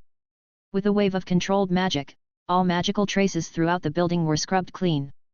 North, still reeling from the painful mental intrusion, cursed weakly. "You got what you wanted. Now give me a clean death, though I hope you suffer a fate worse than mine." "Unfortunately for you, North, the world doesn't function according to your wishes," Arthur replied philosophically. "Thanks for everything, and goodbye." A precisely aimed cutting curse ended North's suffering permanently. Arthur cast the signature cleaning spell once more to eliminate any traces of that final magic, then began exploring the room methodically. After some searching, he found what every proper villain stronghold posse's SATA self-destruct mechanism built into an unobtrusive control panel. Arthur pressed the activation button with satisfaction. As the countdown began echoing through the fortress's communication systems, Arthur pulled out Ravenska's letter opener again and cast the locating spell to track down his primary targets. The mystical energy painted their new location clearly in his mind. Arthur opened a portal and stepped through just as the first explosions began tearing through the fortress behind him. Chapter 95, Final Judgment. The speedboat cut through the North Atlantic swells like a knife, its powerful engines roaring as it raced toward the distant coastline.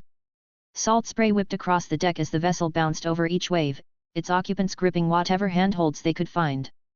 Lord Ravenska gripped the railing, his knuckles bone-white as he stared back at the orange glow on the horizon where his fortress burned.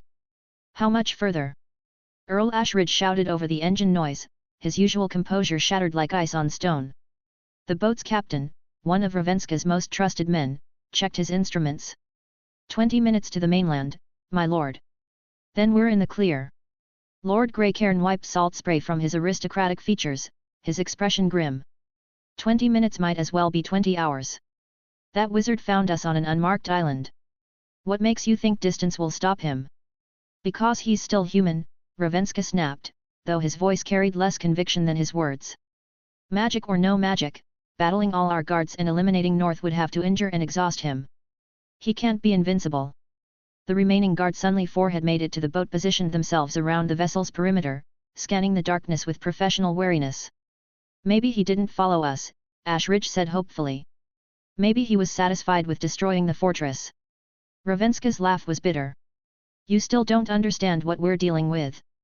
This isn't about property damage. That wizard wants us dead, and he's proven remarkably effective at getting what he wants. The boat continued its desperate flight, engines pushed beyond their normal limits. For several minutes, nothing disturbed their escape except the constant battle against the waves and the acrid smell of overheated metal. The mainland grew larger with each passing moment, promising sanctuary and the chance to disappear into their network of safe houses. Then the first guard simply collapsed. No sound. No warning. One moment he was scanning the sky with his rifle, the next he was motionless on the deck. Contact! Another guard shouted, swinging his weapon toward the darkness. I can't see. He dropped mid-sentence. The remaining 2 guards opened fire wildly, muzzle flashes strobing against the night as they pumped rounds into empty air. Their bullets found nothing but ocean and stars. Then they too dropped. Within 30 seconds, deadly silence returned to the boat. Arthur materialized on the bow like condensing shadow, his black robes barely distinguishable from the night sky. He held his wand casually at his side, as if this were a social call rather than an execution. Gentlemen. His voice carried perfectly despite the engine noise. Going somewhere. The 3 lords backed toward the stern, but their movements remained controlled and dignified. Even facing death, they carried themselves like the aristocrats they were. So, Ravenska said, his voice carrying hard-earned authority despite the circumstances. You're our mysterious hunter. Quite impressive work tonight, I must say. But I confess, we're still uncertain who deserves the credit. No. Arthur sounded genuinely amused. All those resources, all those investigations, and you're still guessing. We have theories, Greycairn ventured carefully. But confirmation would help us, proceed appropriately. Proceed. The word dripped mockery. You think there's a negotiation coming? Everyone has a price, Ashridge said, forcing confidence into his voice. We've built empires on that principle. How delightfully optimistic. Arthur raised his wand toward a section of the boat's equipment. Wait a moment. Let me handle something first. A blasting curse destroyed the communication array in a shower of sparks and twisted metal. What? Why? Ashridge demanded. Destroyed the communication equipment, Arthur said conversationally. You know, for secrecy. Paranoid much? Ravenska muttered. I'm dealing with criminal lords who've corrupted half of Europe, Arthur replied calmly. It demands that I be careful. Now, where were we? Yes, my identity. Arthur's mask concealed his expression, but his voice carried satisfaction.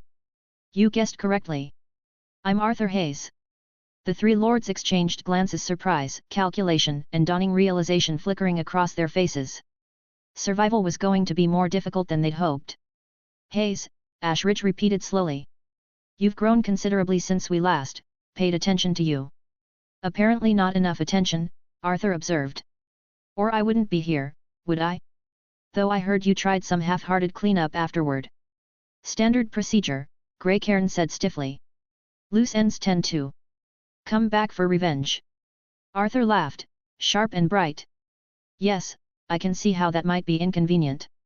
Ravenska stepped forward slightly, his demeanor shifting to something more respectful. Your father was a remarkable man, Arthur. Brilliant financial mind. His refusal to work with us was regrettable, but we understood his principles. Misguided, perhaps, but admirable in their way. Arthur laughed at a sound that made all 3 men flinch. My father. Arthur's voice carried genuine amusement. You think my father was the investment genius? The lords looked genuinely puzzled. Well, you went after the wrong target entirely, Arthur said with obvious satisfaction. It wasn't my father making those brilliant financial decisions. You see, as a child I wanted to be wealthy, and to make that possible, I used to give my father carefully veiled hints about market movements, which companies would succeed and which would fail. It was always me. The silence that followed was deafening except for the boat's engines. Impossible, Grey Cairn said flatly. You were 10 years old. Yes, I was 10. So I had to invest through my father as a front, Arthur explained. But I regret it now. My greed and rush for quick success attracted villains like you three to target my family. I wish I had remembered then that the world was dangerous, and that established powers wouldn't allow some newcomer to become wealthy without proper backing. You're lying, Ashridge said, but his voice lacked conviction. Am I? Arthur shrugged. Believe what you want. But if you had investigated properly, really investigated my family instead of making assumptions, you would have discovered that my father had no investment philosophy and made decisions on apparent whims. He didn't possess that kind of ability before I turned 5. You could have checked his records and seen my school records while you were at it, perfect marks across the board. The lord stared at him with growing horror. No, Ravenska whispered. Oh yes, Arthur said cheerfully. The same terrible genius that created those investment strategies is here for revenge. You were fortunate that I didn't have proper resources to trace you three before now. Otherwise, I would have come after you much sooner. We can still reach an arrangement, Ashridge began desperately. Oh, please continue, Arthur said with mock eagerness. I'm fascinated to hear how you plan to negotiate my sparing the people responsible for my parents' deaths. What could you possibly offer that would interest me more than watching you burn? Ravenska gathered himself, falling back on decades of successful manipulation. Hayes, you must understand the broader implications of your actions. Killing us would lead to chaos. The work we do. Oh, here we go, Arthur interrupted with evident delight. Please, tell me how you're secret heroes saving the world. How you've brainwashed yourselves into believing you're the good guys. Remember, I've read all your memories. This silenced them momentarily. They had to think carefully now, knowing Arthur possessed intimate knowledge of their operations and couldn't be fooled with baseless justifications. Grey Cairn began carefully, we are the people who bring balance to the world. Consider the bigger picture, Hayes. Your parents' death's tragic, yes, but weigh that against the hundreds of thousands who would have died in conflicts we've prevented. The financial networks we've built have stopped 3 major economic collapses. Arthur made an exaggerated thinking expression. How exactly are these related to my parents? They're not directly related, Grey Cairn admitted. But they're connected to why we're necessary in this world. The underground financial systems we maintain allow governments to function when official channels fail. We've prevented major economic collapses this way and saved countless countries. How fascinating! Arthur's enthusiasm was clearly mocking. Tell me more about your heroic endeavors. Your child trafficking operations, for instance? I'm sure those serve the greater good too. We don't traffic children, Grey Cairn said quickly. We provide them with better opportunities. We take starving, abandoned children and give them chances for brighter futures. Not all succeed, but such is life. Opportunities are always limited. Arthur actually applauded slowly. Brilliant. I never expected such creative justification for the cruel fates you condemn those children to in organ farms and whatnot. You're young, Hayes, Ravenska said desperately. Idealistic. You see the world in simple terms, but reality is far more complex. Sometimes evil must serve good. Sometimes monsters are necessary to keep worse monsters at bay. And naturally, you three volunteered for this terrible burden, Arthur said with fake sympathy. How noble! How self-sacrificing! We've also helped oppressed people gain the strength to fight for their rights, Ashridge added. You mean supplying weapons to rebel groups in stable countries, causing civil wars that resulted in tens of thousands of civilian deaths, Arthur corrected cheerfully. That's how the world evolves, Grey Cairn insisted. Fight the oppressors and overthrow them. Certainly there are innocent casualties, but they have no other choice for freedom. Okay, no need to continue anymore, Arthur said with obvious boredom. I told you I've seen your memories. Every rationalization, every selfing lie you tell yourselves. So unless you have something actually interesting to say. The Covenant. Ashridge said suddenly, grasping at their final hope. Kill us, and both governments will hunt you forever. Wizard and Muggle authorities working together. You'll never have peace. Arthur was quiet for a moment, appearing to consider this. You might be right. It would certainly complicate my life. Hope flickered in their eyes like dying embers. Then again, he continued conversationally, you're also the three most corrupt men in Britain. Your deaths might be exactly what this system needs. Fresh blood, new perspectives. He smiled behind his mask. Worth the risk, I think. The hope died instantly. You're making a mistake, Grey Cairn said desperately, his hand moving clearly toward his jacket. Without us, there will be chaos. There might be some chaos initially, Arthur agreed. But I'd like to use your own quote, it's good for the greater good. All three men lunged for their concealed guns simultaneously, their final gambit playing out with desperate precision. There we go, Arthur said approvingly as his cutting spells flew faster than their reflexes could manage. Finally some honesty from you three. Screams split the night as hands separated from wrists. Pistols clattered across blood-slicked deck. Arthur raised his wand with deliberate ceremony. This is for my parents, he said quietly. And for all your other crimes. Justice has been long overdue. This isn't justice. Ashridge screamed through his agony. This is revenge. Arthur tilted his head, considering. You know what? You're absolutely right. He cast two spells in rapid succession. The first coated all three men in a thick, flammable substance that clung to their skin like tar. The second was a small, bright flame. Arthur rose into the air as the boat's deck became an inferno. He didn't watch the detail, she wasn't completely lost to darkness, but he remained long enough to ensure the job was finished properly. The fire spread to the fuel tanks within minutes. The explosion lit up the night sky briefly before the wreckage began its inevitable descent toward the ocean floor. From his aerial vantage point, Arthur cast his signature cleaning spell one final time, erasing every trace of magic from the scene. To any investigation, this would be an unsolved case. Just another tragedy in the dangerous world of organized crime. Arthur opened a portal back to the island stronghold. There was still cleanup remaining and he needed to ensure there were no survivors who might complicate matters. After that, he would return home for some well-deserved rest. His parents were finally avenged. The men who had destroyed his family were gone. But important decisions still lay ahead about what he would do next. Embrace this new life as a vigilante working to make the world crime-free, or forget this path and move on to other pursuits. Time would tell which direction his life would take. Chapter 96, A Reluctant Janitor. Arthur stood before the window of his manor, staring out at the rain-slicked London street below, lost in thought. His revenge was complete. The men who had shattered his happy family were gone, reduced to ash and memory. There was no elation, no triumphant surge. Just the quiet, hollow satisfaction of a job well done. Last night had been a calculated risk. 1,000 things could have gone wrong, but his planning, his power, and a healthy dose of luck had seen him through. The newly learned signature masking spell, a gem plucked from North's mind, was his guarantee of peace.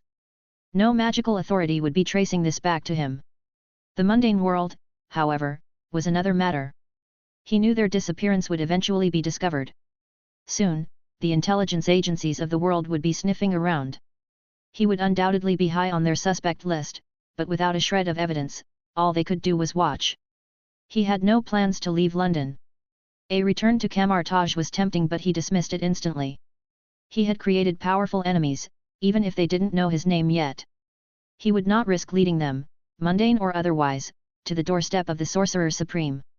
There was also the fact that he did not want to influence other sorcerers to follow his path. It was better to stay away. Besides, he had learned what he needed to at Camartage. He was also far too young to embrace the quiet life of a hermit sorcerer. So for now, he would wait. He would watch, and he would observe how the criminal underworld reacted to having its head so brutally severed. The days that followed were unnervingly silent. Arthur scanned the news, but there was nothing. No visits from Aurora Thatcher or MI6, which was a good sign. The criminal organizations were clearly keeping the deaths of their leaders under wraps, scrambling to hide the fatal weakness at their core. He used the quiet week productively. He paid a visit to North's sanctuary and found many forbidden and obscure tomes. The magic of Macusa was different, pragmatic, brutal, and fascinatingly direct. He collected the entire library, planning to dissect its secrets at his leisure. Then, nearly a week after his return, the first tremors of the earthquake he had caused finally reached the surface. It started with a small headline on the bottom of a news site: rival gangs clash in violent Brixton shootout. By the next day, it was the lead story. Brutal gang fights, brazen robberies, and bloody territorial disputes were erupting all over London. The violence was chaotic, disorganized, and shockingly public. Within days, similar reports flooded in from Paris, Berlin, and Rome. Arthur watched a live news broadcast from a street in Manchester. Paramedics were loading bodies into an ambulance while police tried to control a hysterical crowd. Bystanders, caught in the crossfire. He recognized the sloppy tactics immediately. These were the hyenas, let loose from their cages. A cold knot formed in his stomach. This was the fallout. The entirely predictable consequence of his surgical revenge. No matter what excuse he could conjure, this was his mess. His responsibility. The local law enforcement was, as usual, hopelessly outgunned. He couldn't let this chaotic free-for-all continue. Not to be a savior, but to be a janitor. It was time to clean up. Arthur closed the news feed. He closed his eyes and called forth the detailed mental map he had meticulously extracted from the minds of Ravenska, Greycairn, and Ashridge. A web of names, locations, and strongholds spread out in his consciousness. He knew where they all were. It was time to go to work. The air in the derelict East London warehouse tasted of rust and cheap cigarettes. From a rooftop vantage point, hidden by the night and his cloak, Arthur surveyed the battle below. On one side of the street, a group using cars as cover sported crude green armbands. On the other, a rival crew returned fire from storefronts. He couldn't be bothered to remember their names, but he knew from the Lord's memories that both had worked under Ravenska. With him gone, they had decided it was their turn to be king of the hill. Bullets tore through metal and shattered glass. It was messy, unprofessional, and loud. Arthur knew he could wade in and slaughter them all. It would be quick and decisive. But the thought left a bad taste in his mouth. He wasn't the Punisher, and he had no desire to become a killing madman. Most of these were misguided young adults, not hardened monsters. Killing them would be a waste. A better plan began to form, cold and precise. He would attack the pillars that supported their ambition. Their leadership, who gave the orders. Their weapons, which gave them power. And their money, which gave them loyalty. He wouldn't be a warrior. He would be a phantom who pulled the threads until their entire operation unraveled. Since it was easier to clean up the hideouts first, Arthur operated away from the firefight. His first stop was a dingy pub 2 blocks away, the headquarters of the Green Bandit crew. The rest was insultingly straightforward. He slipped into his astral form, phasing through the walls to map the interior. He noted the guards outside the armory and the safe room, but the rooms themselves were unguarded. Child's play. Returning to his body, he didn't bother with doors. A shimmering orange portal, a slice in reality itself, opened directly inside the safe. He vanished the contents with a wave of his hand. Another portal opened into the armory. He cherry-picked a few interesting firearms for his collection and then, with a small, vicious smile, he pulled the pins from every single grenade in the room before closing the portal. 5 minutes later, he repeated the exact same process at the other gang's headquarters. With both gangs now secretly defanged, defunded, and about to be homeless, he returned to the alley. The firefight was still raging, both sides burning through the last of their ammunition, completely unaware that their bases were now infernos.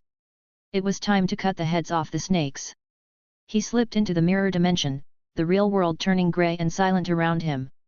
He moved through the battlefield, completely immune to the stray bullets, and took out a high-powered rifle he had acquired from the fortress raid. Last week, he'd spent a few hours practicing with his new collection. It was proving to be a useful hobby. He found a hidden vantage point with a clear line of sight to both leaders. Stepping partially out of the mirror dimension, cloaked in invisibility, he poked just the barrel of the rifle through. He aimed. A muffled crack. He aimed again. Another crack. Both shots were lost in the cacophony of the battle. The 2 aspiring gang lords fell, their reigns lasting less than an hour. His work here was done. The sudden deaths of both leaders shattered the morale of their men. The fighting faltered, replaced by panicked shouts. Both sides, leaderless and terrified, began a hasty retreat. Arthur watched from the rooftops as they fled, knowing they were running toward rubble and ruin. He was certain these gangs wouldn't last the day. With no money, no weapons, and no base to regroup, they would scatter to the winds. This was the template. Over the next few weeks, this scene repeated itself across Europe. Naples, Berlin, Marseille, wherever rival gangs started bloody wars, a phantom moved against them. They all suffered the same fate. The whispers in the underworld grew louder. They knew someone was hunting the gangs. Not to take over, but simply to erase them. It was a campaign that imposed a terrifying, absolute peace across the continent. They didn't have a name for the phantom responsible, the ghost in the shadows who left no trace. But they had a name for the phenomenon itself. They called it the Great Erasure. A peace born not of treaties or surrender, but of the cold, paralyzing fear that you and your entire operation could simply cease to exist overnight. Chapter 97, The Quiet After. Liverpool's docks stood eerily silent. No midnight exchanges. No blood in the gutters. Even the rats seemed confused by the sudden peace. Arthur sipped his morning tea, watching news reports scroll past on his laptop. Crime rates across Europe had plummeted to historic lows. The Great Erasure had accomplished its purpose with surgical precision. The would-be crime lords who'd tried to seize power after the three lords' deaths? Gone. Their lieutenants? Vanished. Every ambitious thug who'd mistaken chaos for opportunity had learned the same final lesson.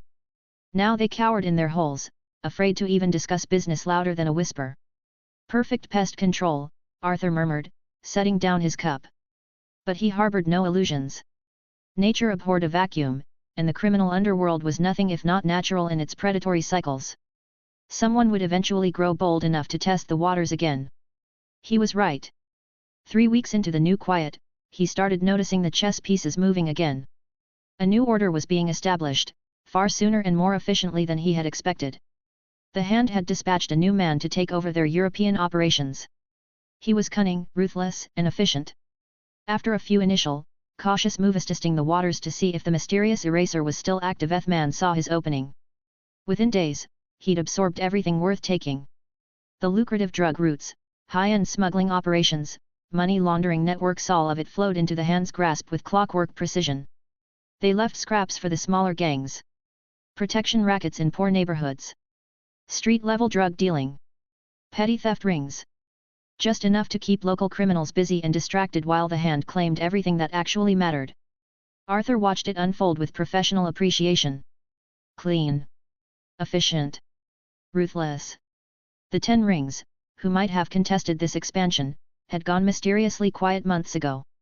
Their operations had simply stopped. No explanation, no power struggle, just silence. Arthur filed that anomaly away for future consideration. As for Hydra, they were too smart to get involved. High-profile criminal wars attracted attention, and attention was poison to an organization that had survived by being a secret cancer in society's bones. They'd wait, watch, and infiltrate whatever structure emerged, their usual playbook.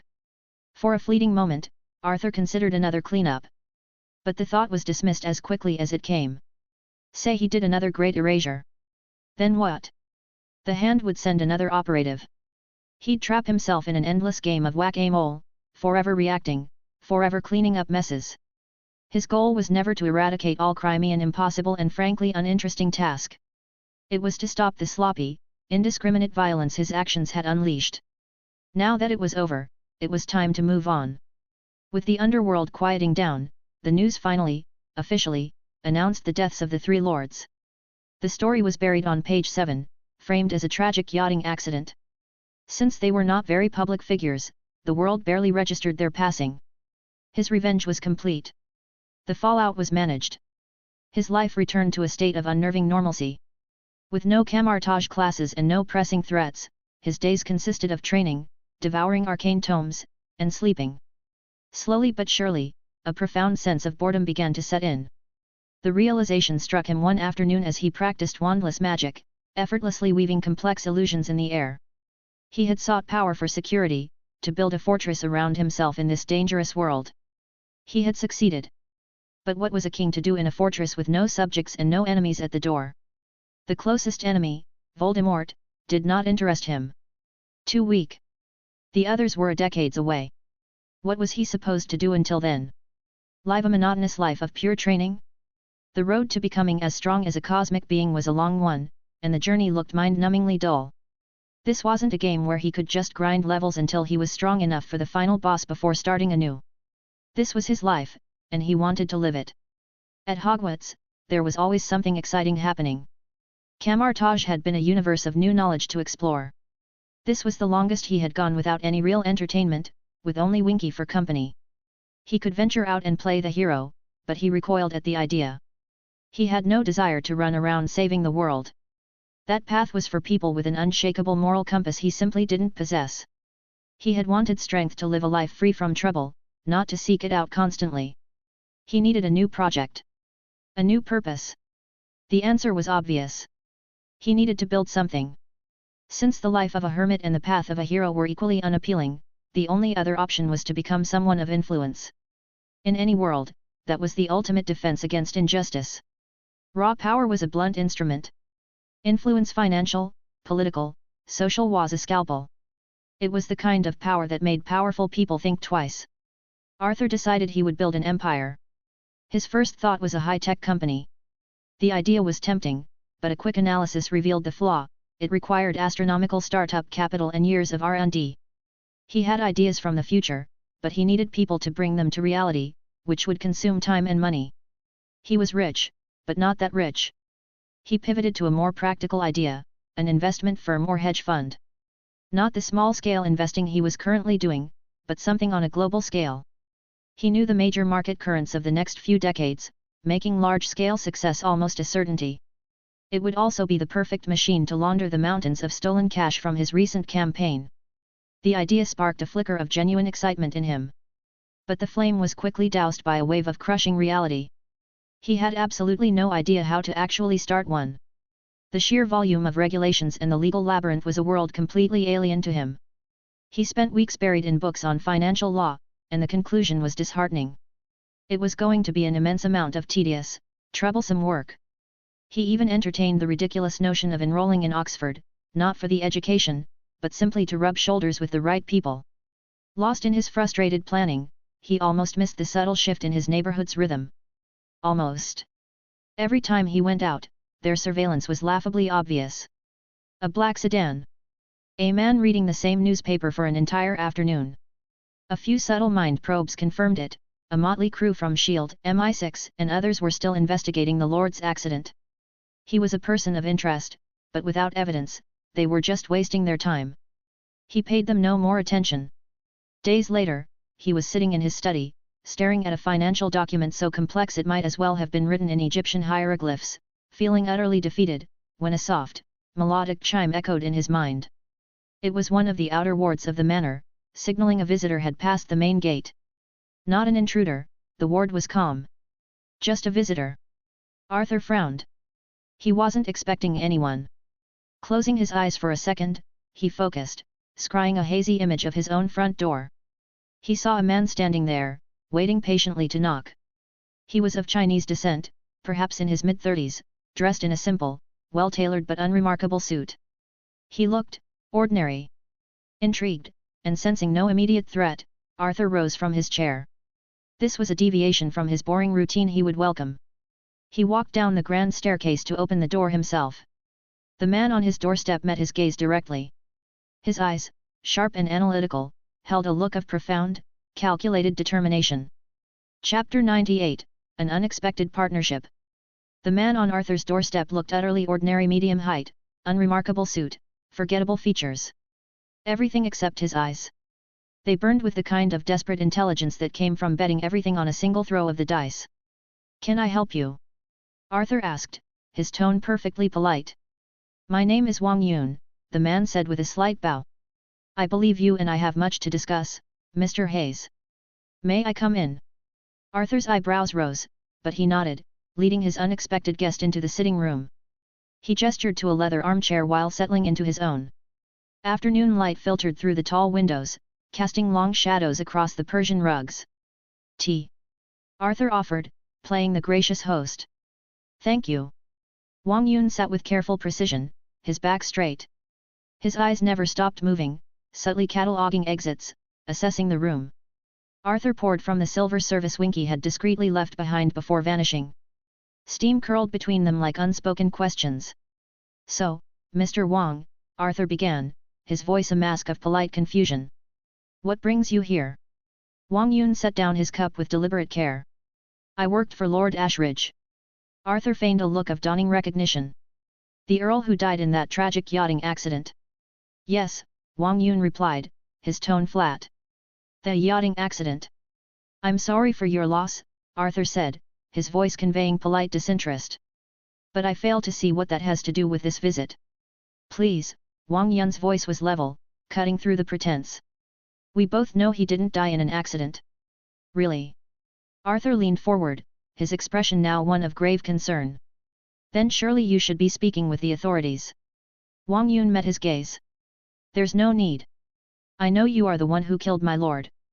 The air in the room grew still. Arthur's reaction was instantaneous, a master class in feigned shock. His eyes widened, a flicker of fear followed by a wave of righteous indignation. What? Do you have any idea how insane that sounds?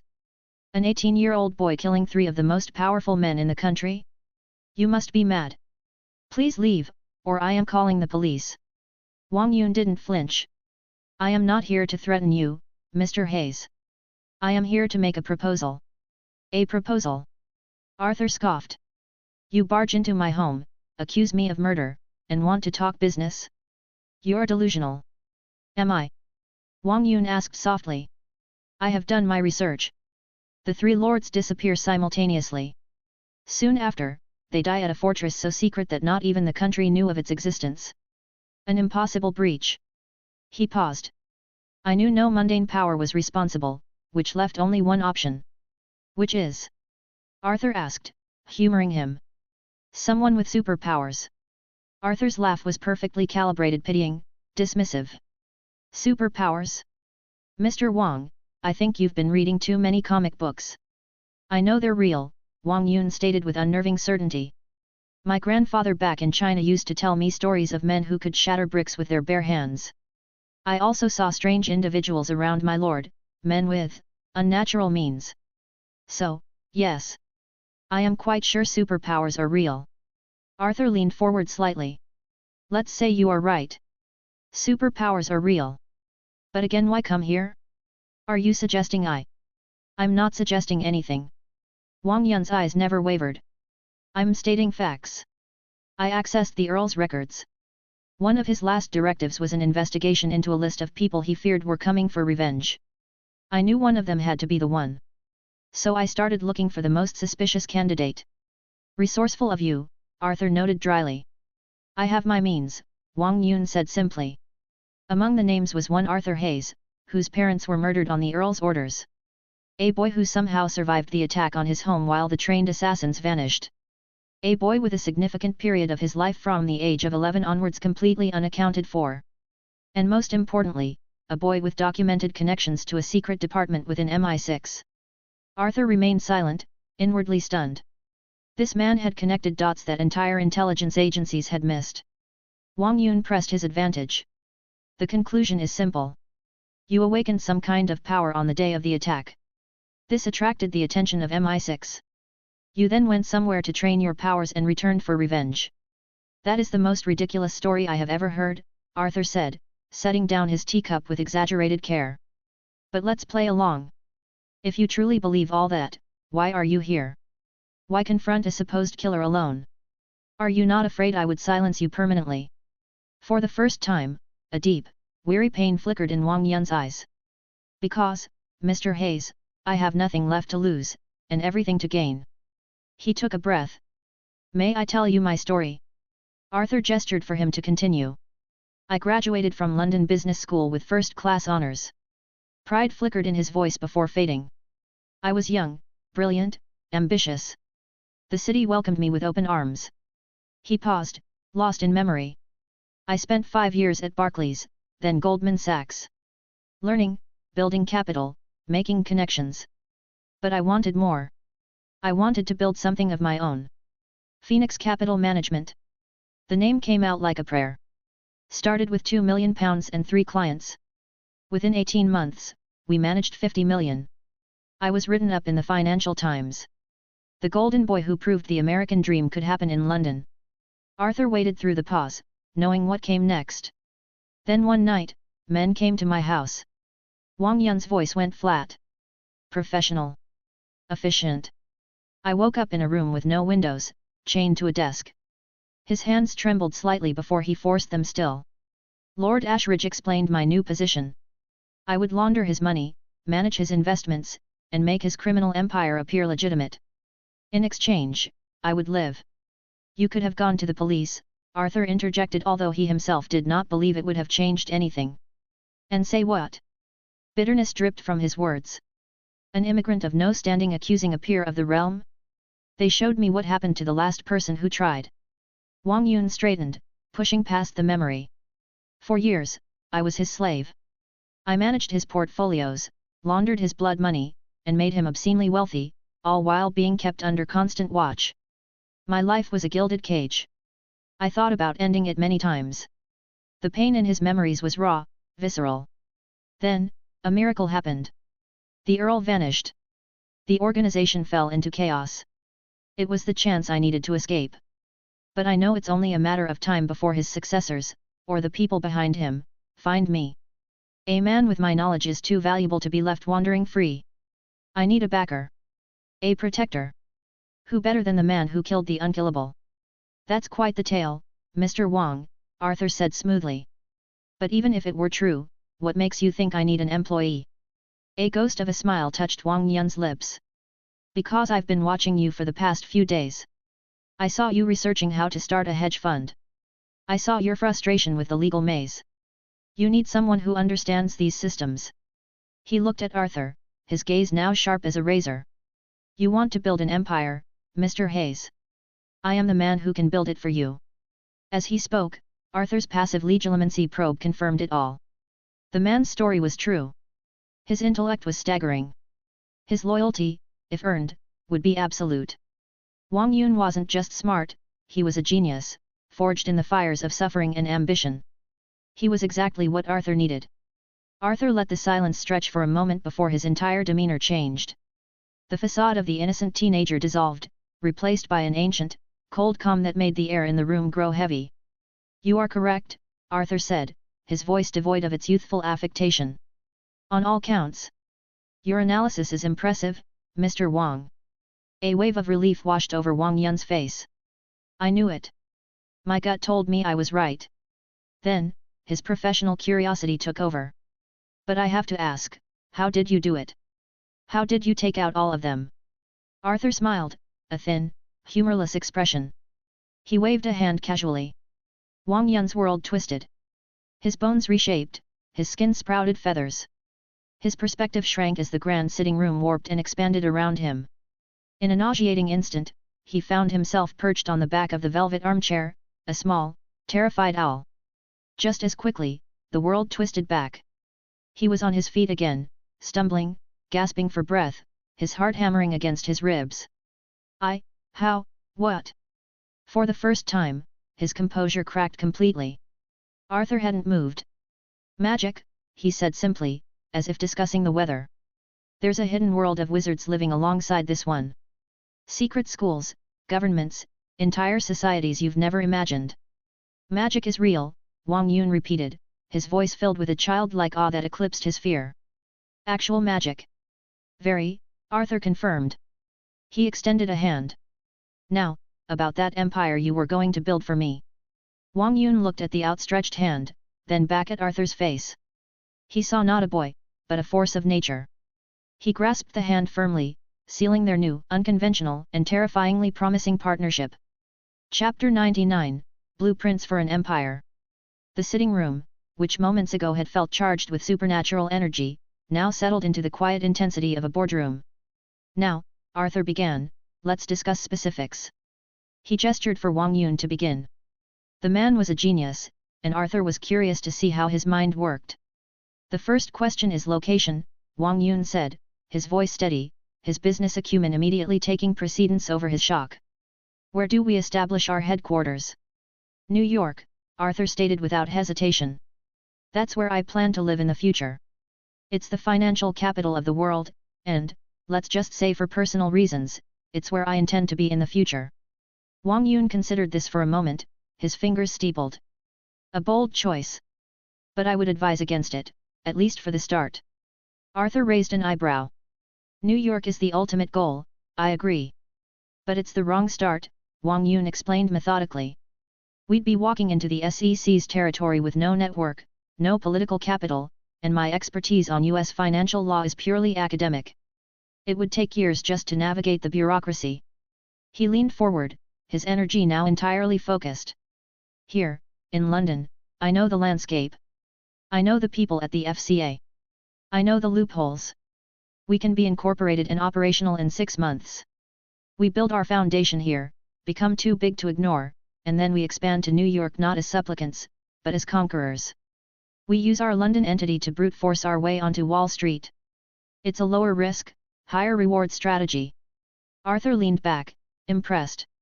The logic was flawless. He wasn't in any particular hurry to move to New York, the main events were still years away. That's a sound strategy. London it is. What's next? Our roles, Wang Yun said. You will be providing the starting capital. I can be of no help there, despite my years working for Ashridge, I was never paid a salary. So you will be chairman, and I will be. You will be CEO, Arthur cut in firmly. You will be the public face, the architect, the master of operations. I will hold no official position. I will simply be a silent partner. The sole name on the incorporation documents will be yours. Wang Yun frowned. Forgive me, but that's strategically unsound. My name will attract unwanted attention from my former associates. We will have a difficult start. There are rules, Arthur said carefully. A magical treaty, the Covenant, that discourages wizards from holding overt power in the mundane world. While I am not particularly afraid of the consequences, I see no reason to start our venture in a completely antagonistic relationship with multiple authorities. We give them face, and in return, they will hopefully leave us alone. The trouble your name attracts is nothing compared to the trouble mine would. Wang Yun absorbed this, the notion of magical treaties adding another layer to his strategic planning. Understood. Which brings us to ownership. 70/30, Arthur said without hesitation. You own 30% of the company. The statement landed with the force of a physical blow. Wang Yun stared, speechless for a moment. Mr. Hayes, that is beyond generous. 5% would have been more than fair, as I am providing no capital. 5% buys me an employee, Arthur said, his gaze level. 30% buys me a partner. I need your incentives to be perfectly aligned with mine. You are not just running this company, Mr. Wang, you are building your own legacy with my money. I expect you to protect it as fiercely as I would. A look of fierce, unshakable loyalty ignited in Wang Yun's eyes. Arthur knew he had just forged the foundation of their trust. But he would always remain cautious. For him, the money itself was secondary, with his means, generating wealth was trivial. The true prize was the name and the influence an empire would provide. For that, 30% was a small price to pay for the absolute dedication of a genius. To be clear, Arthur added, his tone leaving no room for misunderstanding, you will handle all day-to-day operations. I will only intervene to provide strategic direction on major investments. And how, Wang Yun asked, his curiosity piqued, will you know these major investment directions? Arthur just smiled, a look that promised incredible, inexplicable profits. I have my ways. And if knowing the future isn't enough, he thought, I have a few trinkets that can bend time to my will. The conversation then shifted to the most immediate problem. Now, protection, Arthur's tone shifted, becoming colder. Your old associates will not forget you. The new order in the European underworld is controlled by a fierce international organization. They will come looking for you. I cannot be your nanny, guarding you 24 hours a day. He reached into his pocket and produced a simple silver locket on a chain. This will keep you safe. It will create a perimeter around you, alerting me if anyone approaches with lethal intent. It has other protections you will learn of in time, but it will not make you invincible. Your job is to survive long enough for me to intervene. Wang Yun took the locket, its cool weight a tangible piece of the magical world in his palm. Arthur knew it was only a temporary solution. A locket could be forgotten, lost, or removed. He needed something more permanent, something that couldn't be separated from the man himself. His thoughts drifted to the dark mark, a piece of soul magic he knew intimately from Voldemort's memories. The concept was brilliant, permanent, unremovable brand that served as a communication device. Modifying it for his own purposes, removing the pain and servitude aspects, would take time and considerable research. He also wanted to add a feature to it, a way to verify the bearer's loyalty. While he trusted Wang Yun for now, he was no naive protagonist with a magical aura of friendship. Human greed was a constant, and it paid to be careful. With the foundational details decided, Arthur turned. Winky. With a soft pop, the house elf appeared beside the armchair, causing Wang Yun to jump, nearly dropping the locket, his eyes wide as he stared at the creature. Bring the black suitcase from the vault, please. Arthur instructed. Winky vanished, reappearing a moment later with a heavy-looking leather suitcase. Arthur took it and slid it across the floor toward Wang Yun. Seed capital, he said simply. It's a portion of what I acquired from various gangs controlled by the three lords over the past month. Be careful how you integrate it into the system. And call me when you've assembled your initial candidates for the core team. I will be there to vet them personally. I want no spies or ill intentions in our foundation. After Wang Yun left, clutching the suitcase and the locket like they were the most precious things in the world, Arthur stood alone in his quiet manner. He had set the pieces in motion. But building an empire meant making enemies. The underworld would undoubtedly come after Wang Yun. He would have to dissuade them appropriately. Then there would be the bigger troubles, MI6, and the wizarding world. The Covenant forbade exactly what he planned to do. He knew they would try to use their rules, their systems, to give his business trouble. He would play along, for a time. But if they pushed too far, if they tried to go outside the lines to stop him, then they would learn what true power was. They would face his ire. He could, after all, always infiltrate a nuclear bunker and acquire a few toys of his own. They should be very careful indeed. Chapter 100, Dangerous Games. The Phoenix Group's first office was a sleek, minimalist space in Canary Wharf, buzzing with the energy of a startup on the verge of greatness. Arthur had suggested no particular name for the company, but Wang Yun's attachment to his former firm's identity, combined with Arthur's appreciation for mythical resurrection, made the choice obvious. Wang Yun, or Daniel Wang, English name, as he was known in the city, moved through the startup chaos with surgical precision. Every incorporation document, every regulatory filing, every talent acquisition flowed through his hands like notes in a perfectly orchestrated symphony. However, trouble came knocking within 2 weeks. Daniel was leaving the office late one evening when 3 shadows detached themselves from the alley walls. Mr. Wang, the leader announced, his accent thick with Eastern European consonants. Our employer requires your presence. Daniel's hand moved instinctively to the locket beneath his shirt. I'm afraid my schedule is full. This wasn't a request. Before the men could move in, a pleasant voice cut through the darkness from behind them. Gentlemen, Arthur said cheerfully. Are you lost? The locket had pinged Arthur the moment their hostile intent entered its range. 3 hands reached for concealed weapons. Arthur moved faster. He moved in a blur, the baseball bat he'd casually summoned swinging in 3 swift, precise arcs. The sound of solid wood meeting bone was sickeningly clear. They crumpled like marionettes with their strings cut. That was much faster than I expected, Daniel remarked, surprisingly calm for a man who had just been the target of an abduction. Yes. It's going to be a busy week, I reckon. Arthur prodded one unconscious form with the toe of his shoe. Go home. I'll handle the cleanup. Maintaining initial restraint, Arthur deposited the 3 attackers in the Thames. The icy November water would ensure extended hospital stays without permanent damage, a measured warning. The people behind them were clearly from the hand. It was too early to pay their leader a personal visit, Arthur preferred to see the full scope of their stupidity first. He didn't wait long. The second attempt arrived wrapped in silk and perfume. A beautiful woman approached Daniel at a regulatory conference, all smiles and strategic touches. Daniel, ever the professional, politely sidestepped the honey trap. When that failed, they tried technology. Arthur spent an amusing evening removing surveillance devices from Phoenix Group's offices. The operative responsible also got to experience an involuntary, late-night swim in the Thames. But the attempts continued, growing in severity. A car tried to run Daniel off the road. A gas leak was reported in their building. Arthur's patience had worn thin. It was time to teach the hand a lesson. Another great erasure was inefficient. Killing their new leader would just reset the board for the next ambitious fool. Better to try reason first. That night, in a penthouse apartment in Geneva secured by a dozen bodyguards, the leader of the Hand in Europe slept soundly. He woke the next morning to find a single, folded note on his bedside table, placed next to a freshly developed photograph of himself sleeping peacefully just moments before. His blood ran cold. He snatched the note and read its contents. Back off from the Phoenix Group. Daniel Wong is under my protection. Another attempt on him or the company will lead to a greater erasure. The three lords thought themselves untouchable too. I trust you possess superior wisdom. The message's implications screamed louder than words. I breached your defenses like smoke. I stood over your sleeping form. I chose mercy.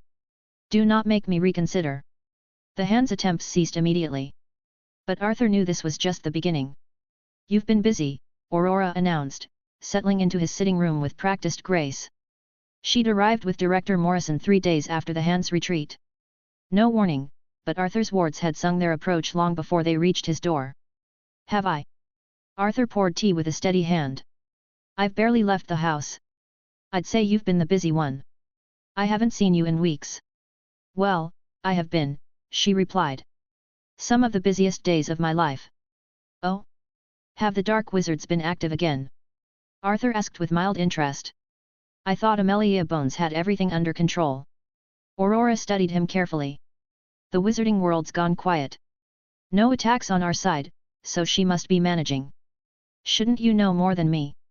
I stopped paying attention after leaving that world. Arthur shrugged. Winky brings occasional news, but I've been ignoring most of it. Really? What's kept you so occupied? You remember I was forced to sell my father's business. Arthur said, his voice taking on a sad, nostalgic tone. I'm trying to rebuild it. Something to remember him by. Before Aurora could respond, Director Morrison cut in, her voice sharp. You know that is against the Covenant, Mr. Hayes. As a wizard, you cannot work to gain influence in the mundane world. That is why I am merely the silent partner of the Phoenix Group, Arthur countered smoothly. I don't hold a public post. I won't become an influential person in that sense, and therefore, I won't be breaking the Covenant. But once your firm grows, you inherently become influential. What then? Morrison pressed. Nothing changes, Arthur said with a shrug. Since I don't plan on getting into politics or influencing policy, I don't think people should care what I do. But you are still breaking the Covenant. Rules only bind the weak, Director, Arthur said, his tone still light. You should know that. Why should I honor a treaty signed without my input or consent? Paper threats don't concern me. You would be going against both mundane and magical authorities. I don't care, Arthur said simply. I've noticed that powerful families in your world and mine seem to live without caring much for laws. Why should I be different? I worked hard to become powerful so that I could be free. Aurora interjected softly, the world will see you as a villain, Arthur. I can live with that, as long as I'm happy with my own decisions. Morrison's tone sharpened. Is that why you've partnered with a crime lord's former associate? Arthur's confusion seemed genuine. Crime lord? Daniel said he worked for Earl Ashridge, not some criminal. Don't play innocent with me, Mr. Hayes, Morrison snapped. You should have done the background check and know the Earl was a crime lord. Oh. Arthur's eyes went wide with mock realization. So the law enforcement agencies aren't useless after all. You knew an Earl of the Realm was a crime lord and you did nothing about it. Daniel told me he was kidnapped and forced to work as a slave. I'm sure you knew that as well, correct? Did you have anything to do with the death of the Earl, Mr. Hayes? Why would I care about some Earl?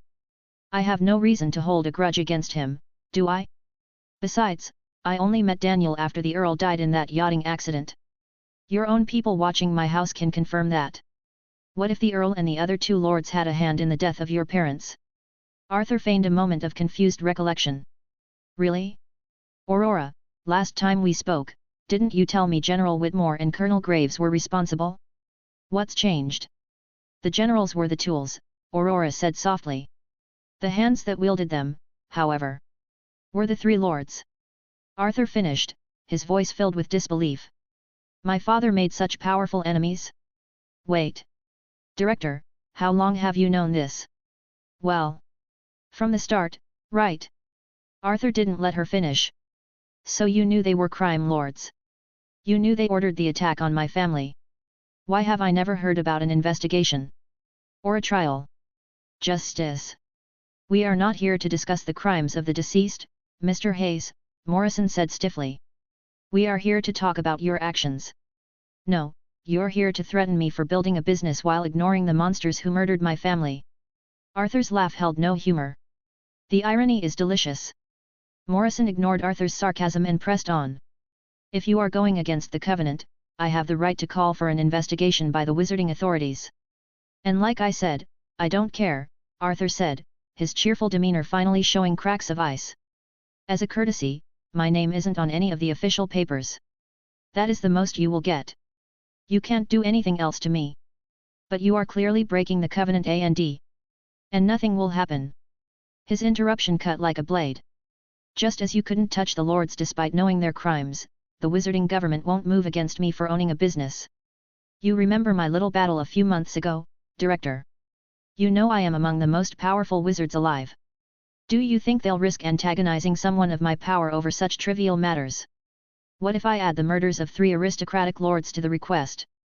When did I do that? Arthur asked innocently. I had no motive. Without knowing their connection to my parents, why would I seek revenge? Do you have evidence? I know you were responsible. Only you were capable. Speak with evidence, Director. Ask the Aurors. If it was magic, they would have found traces. We asked, Aurora admitted quietly. They found nothing. There you have it, Arthur said, spreading his hands. You have the wrong man. Now, Director Morrison, you've overstayed your welcome. Someone who accuses without evidence and seeks my arrest isn't welcome here. Especially someone who denied my parents justice for years. Morrison stood, his face flushed with anger. I will be watching you, Mr. Hayes. Very closely. I would expect nothing less, Director, Arthur said brightly. It's good to know I don't have to invest in security.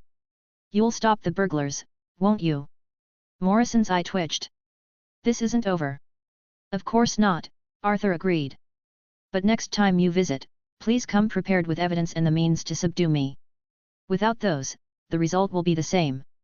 The director turned and left without another word. Aurora remained behind.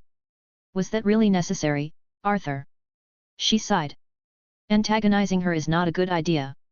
Antagonizing me is an even worse idea, he replied coolly.